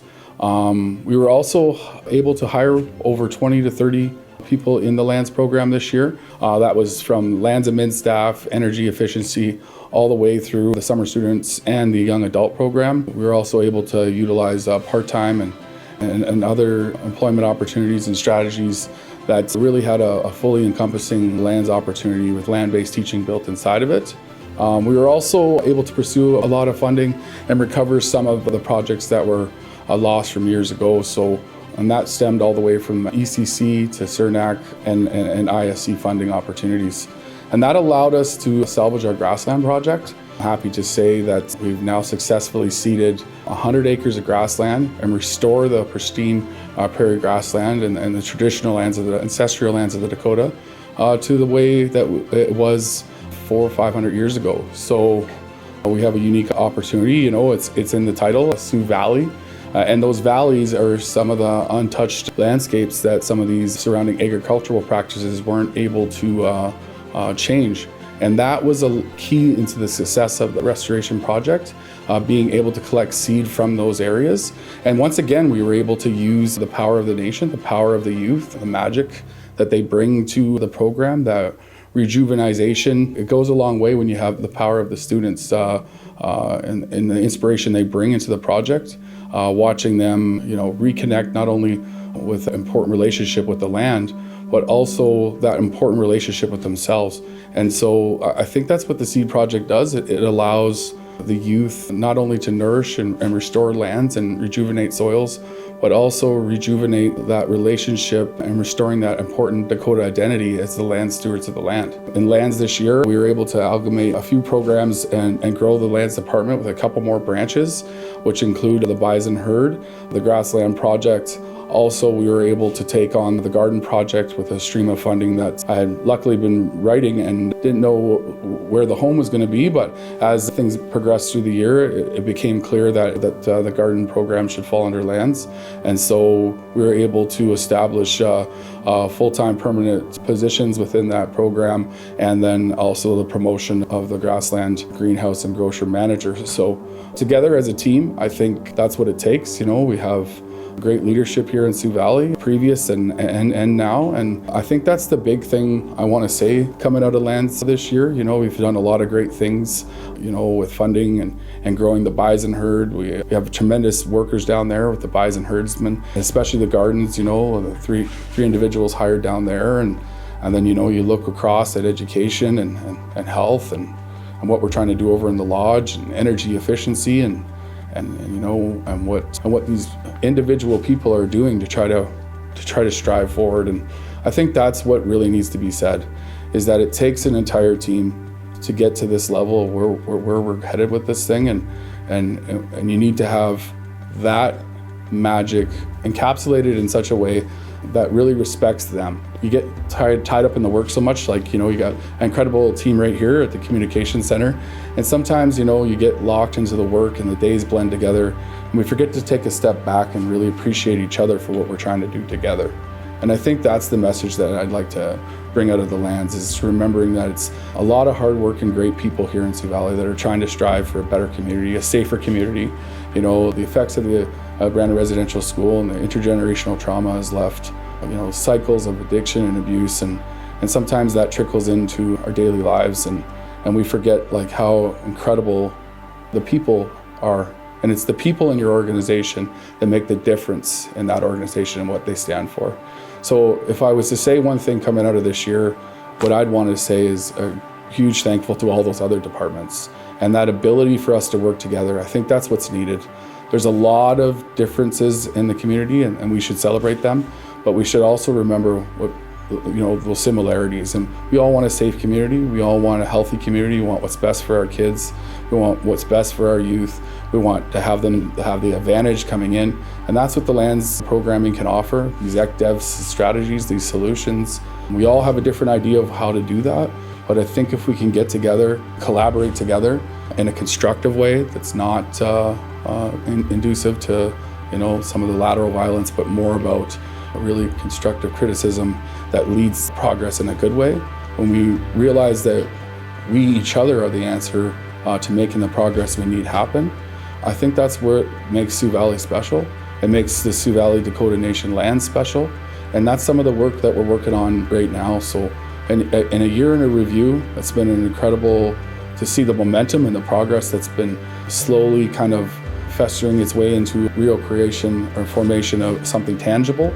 And what I mean by that is we're starting to see a lot of partnerships with organizations that are looking to branch in and branch out of what we're trying to accomplish here. So, we're now become a member of the NCIF. The one great thing I can say is I believe we're well on our way on that approach of breaking out of those colonial mindsets. So what we need is unity. What we need is to work together.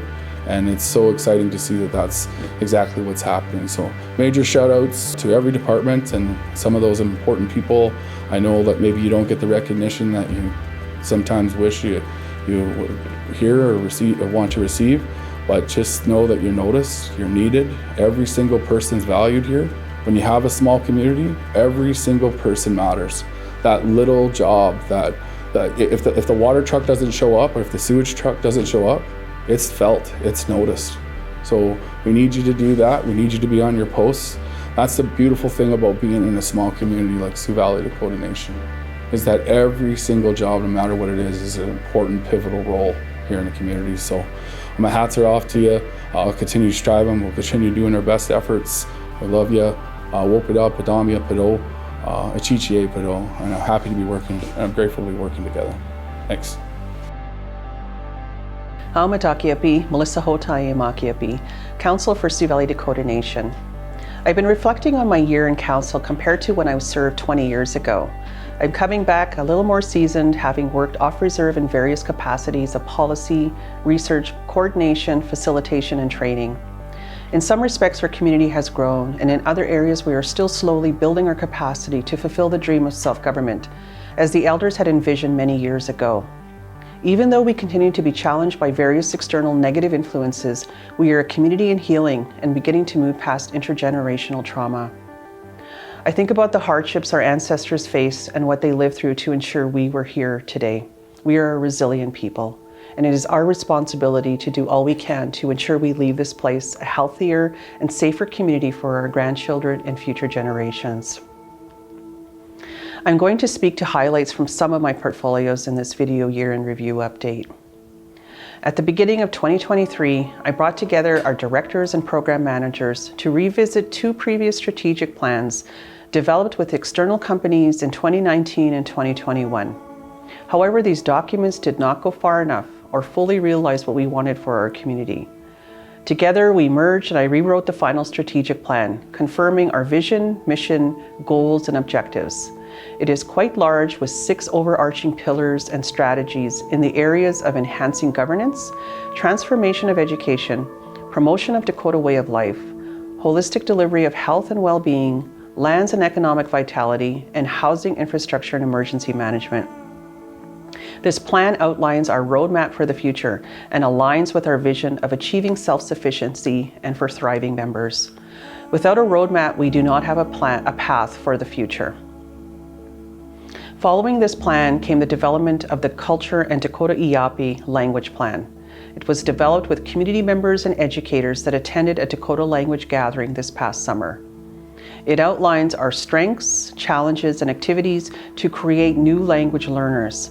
I encourage all our members to join the in-person and online classes being delivered each week. If you cannot join, they are being recorded to watch and learn later. We are at a critical time where we need all fluent speakers to share their stories, their songs, and knowledge. These are open to be recorded at our communications office. Over the past decade, we went from a 12 to 15% fluency rate to 7. We all have a role to ensure our precious language is protected. In February, we co-hosted the Protecting Our Ancestors Conference. Our Brandon Indian Residential School Project team, led by Catherine Nichols and the MKO, worked to host a successful national conference. The purpose was to share information on the importance for the development of a NAGPRA-like law in Canada. NAGPRA stands for the Native American Graves Protection and Repatriation Act in the United States and has been in place since 1990. And it was enacted to resolve and restore the rights of Native American lineal descendants and tribes to human remains and cultural items. Work on the Brandon Indian Residential School project began in 2012 to conduct research on the history of the school, the children buried there, and collection of survivor stories. More recently, work began to investigate the grounds and to build partnerships with MKO and the First Nations of children buried in the known cemeteries. There is still much work to be done. However, we require necessary laws to have access to the private lands or the return of these lands to our First Nations. From what we have heard, many of the families want the land where their loved ones are buried to be protected, commemorated, and with access so they can visit their loved ones. On September 30th, National Truth and Reconciliation Day, we honored our Sioux Valley Dakota Nation residential school survivors. They were blanketed by the Junior Chief and Council with Orange Star blankets.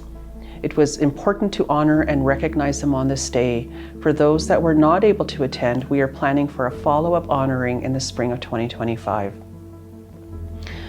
We then unveiled a new memorial teepee with the names of the known children and their First Nations buried in the 2 cemeteries, and also installed 2 new permanent orange hearts. I give thanks to our residential school team and our Elders Advisory Committee for making this happen.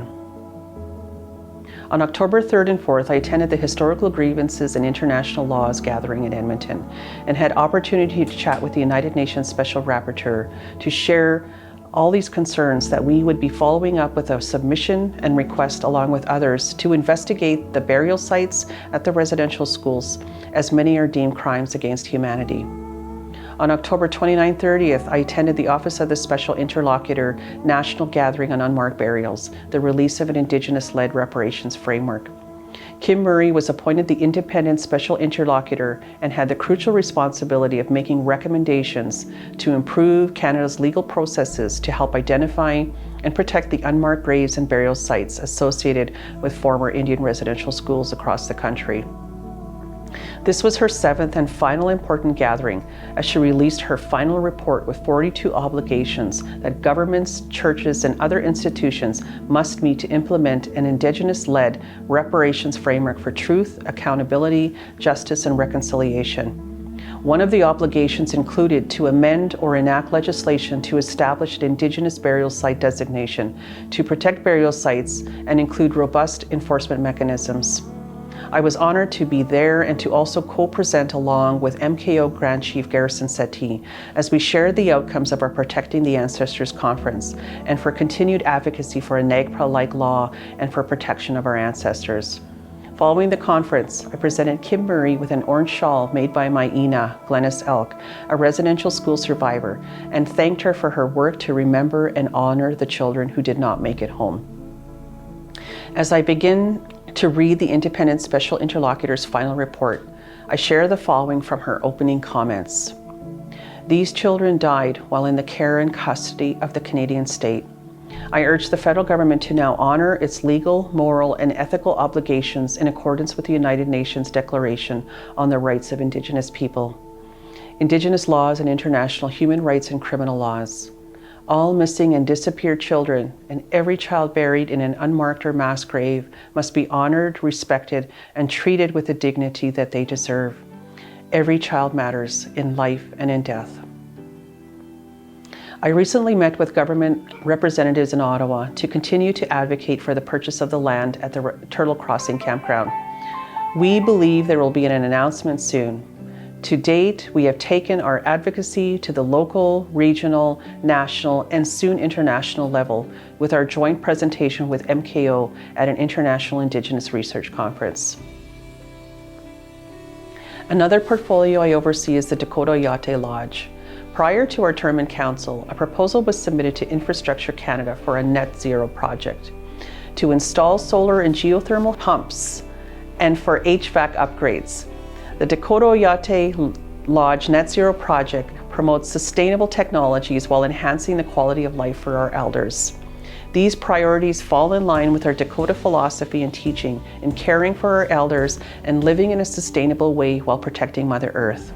My small part in this was higher level advocacy for the funding announcement, participating on the project committee, and to ensure the contribution agreement and funding was achieved.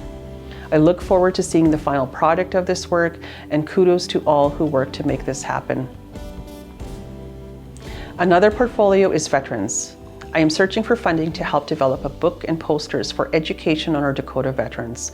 Much of this work has already been compiled through the years by Uncle Wally Hesse, and we would like to see an educational resource that preserves and honors the contributions of our Dakota veterans. Both of my grandfathers were veterans, one in World War II and another in peacetime for Korea. The week of October 29th, I was also pleased to participate in our Advocacy Week in Ottawa, where self-governing Indigenous governments and modern treaty partners came together to advocate for specific funding models through our collaborative fiscal policy table. Over the past 2 years, 3 funding models were co-developed with Canada in the areas of lands, infrastructure phase 2, and language. Meetings were held with various levels of government and political parties to advocate for a cabinet bill and legislation to ensure the new funding. We have been fortunate to be part of a strong SGIG group to benefit from the ongoing research, development of fiscal policy, and advocacy. And I commend the many technicians from the self-governing nations and modern treaty partners that have contributed to this collaborative work. Personally, in the past year, I was a part-time post-secondary student and completed my Certified Aboriginal Professional Administrators program and achieved my CAPA designation through the Aboriginal Financial Officers Association of Canada. In addition to this, I was selected to attend 2 Harvard Business School courses, completed board governance training and strategic planning training. I believe in the importance of building our capacity to contribute to and teach others and also encourage others to do the same.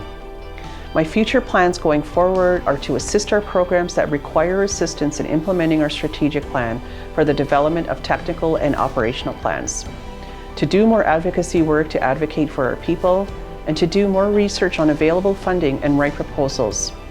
I would like to assist our youth in finding project funding and connecting with other youth in different regions to learn and network with their peers.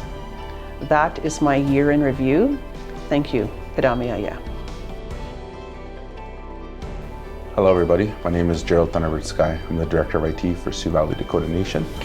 I only have a couple of really small updates to give. As you may have noticed, we're having a hard time retaining a receptionist. So what I'm wanting people to do is to call or email our office and we can get you set up on our payment portal. This has been active for years, but it's not utilized by a lot of people.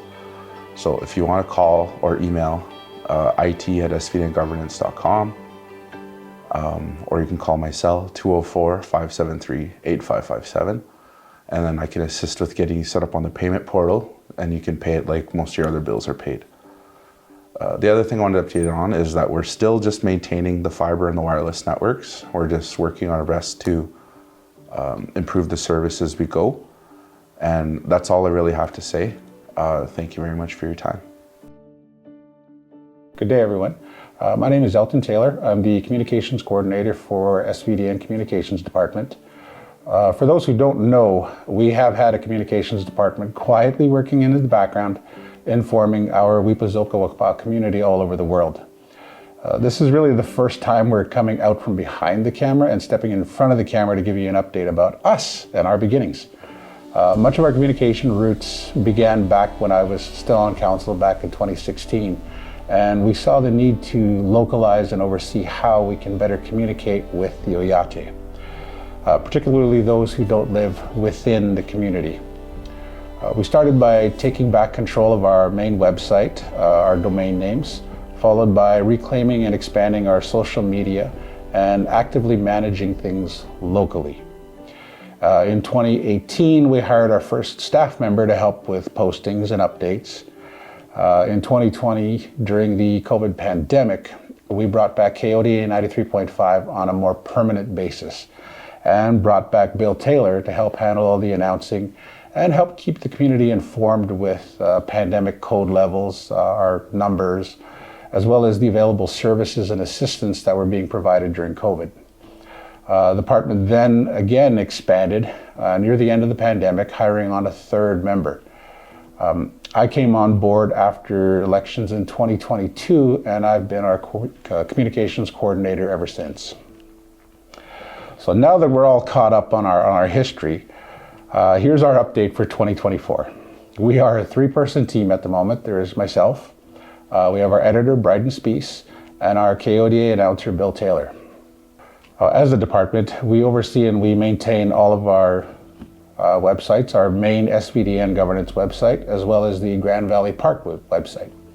We manage and maintain all of our official SVDN social media, as well as our KODA 93.5 FM frequency and our live stream. And of course, we have our growing YouTube channel and oversee the SVDN mobile app. We do most of our own filming, editing, recording, photography, poster designs, and all that stuff that you see online for Sioux Valley. And we generally handle most of the editing and the production in-house.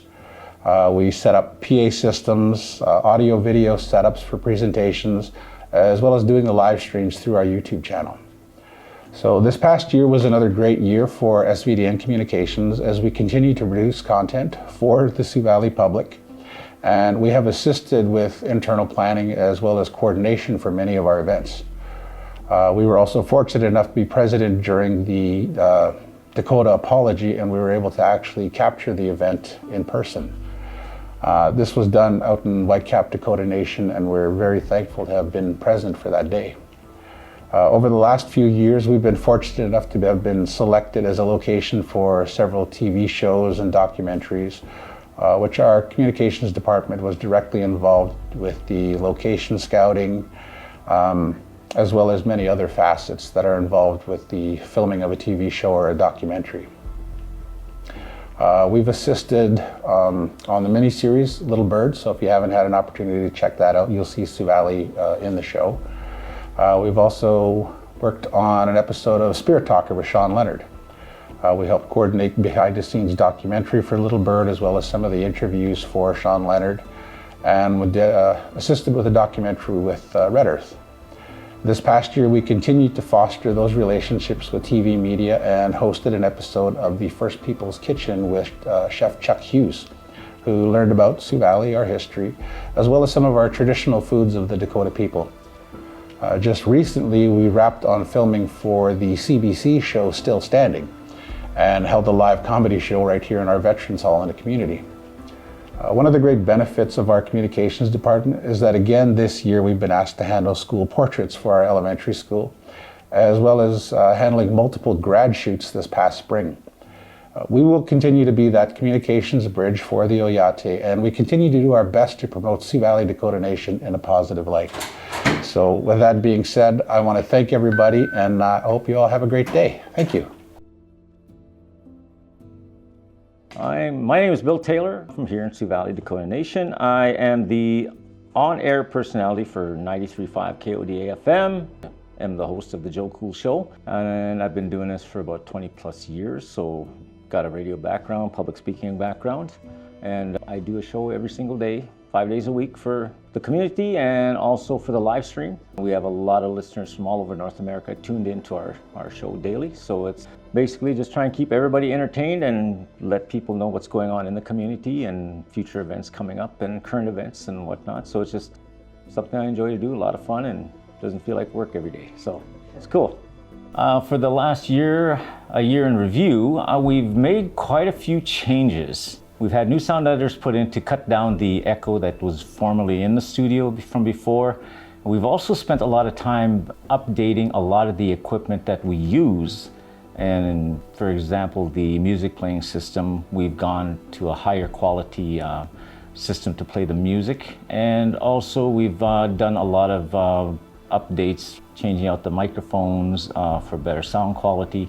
But also one of the biggest changes that we've made. For a while back, when we first came back on April 1st during the pandemic, we had gone to a live stream system that allowed us to be able to play the show on the internet. You can tune in on the internet through a link, and for the benefit of the community members that live, like say in Winnipeg or Brandon, and in this case, another case obviously is Salt Lake City, Utah, they had the ability to be able to hear the show live and get updates as to what's going on in the community. 24 hours, 365 days out of the year, commercial free, and we do mean commercial free.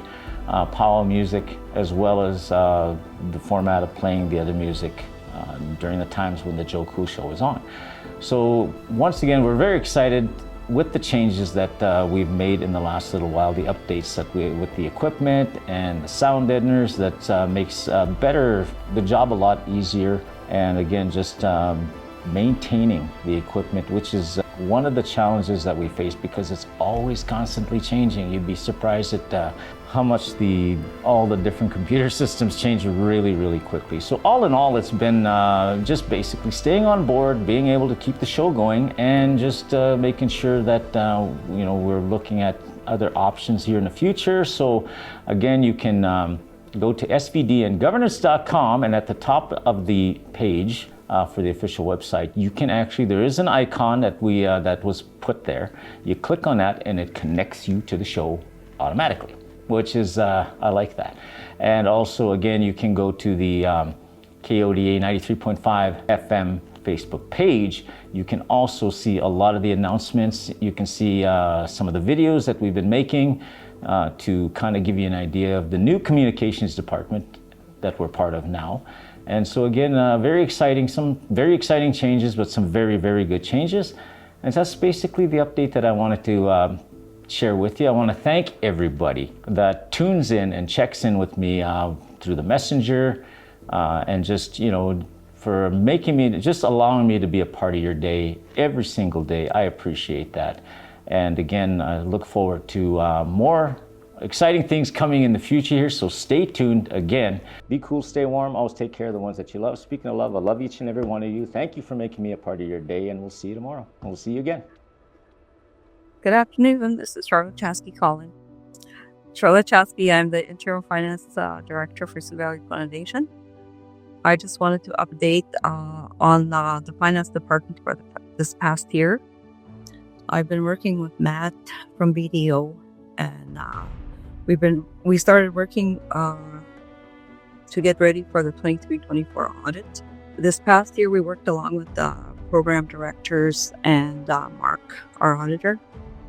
That's complete, and we're ready for the community presentation.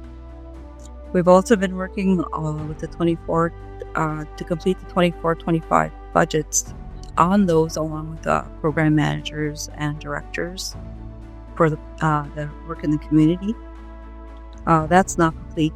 So hopefully next year, when we get ready for the 25-26 budgets, we'll have more of an understanding, and the program managers will have more experience on how to prepare for this.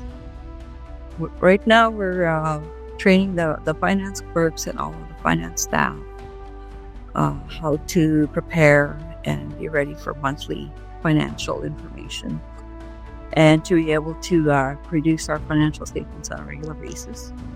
We're also working with our program managers and directors regarding our annual reporting, that they'll be able to do this also on a timely basis.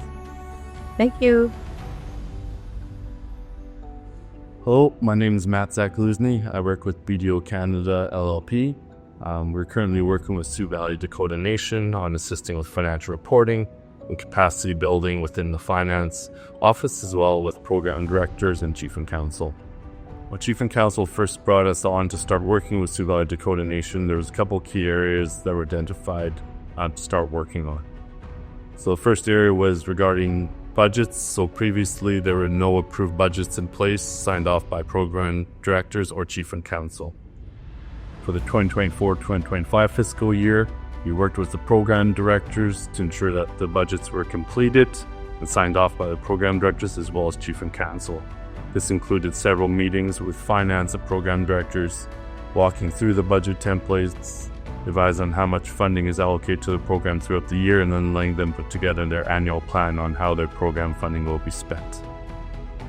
Second area was the lack of financial information provided to program directors and leadership. Now, quarterly financial statements are produced and sent to program directors and leadership, and are reviewed with them in detail through individual meetings with each individual program director as well as leadership to review their quarterly financial statement results. The budgets are incorporated into the financial statements, and we review the different variances on program by program basis. Third area was lack communication between finance and program directors. Now there's regular communication ensuring that finance is providing the program directors with information they need to complete their reporting, both on a monthly, quarterly, and annual basis. Some of the other main deliverables and highlights that BDO has completed in working with Sioux Valley Dakota Nation would be the several different training sessions in different areas. We've completed training with the finance staff on audit preparation as well as accounting training in certain areas on how to automate certain tasks, as well as creating efficiencies for the finance team. Some of the other training provided was the program directors regarding budget development and how to complete the budgets. Other training provided was also around the ISC reporting requirements, what information is required to complete the reports and how often they are required to be completed. So this was a training session that was completed with all the program directors within Sioux Valley.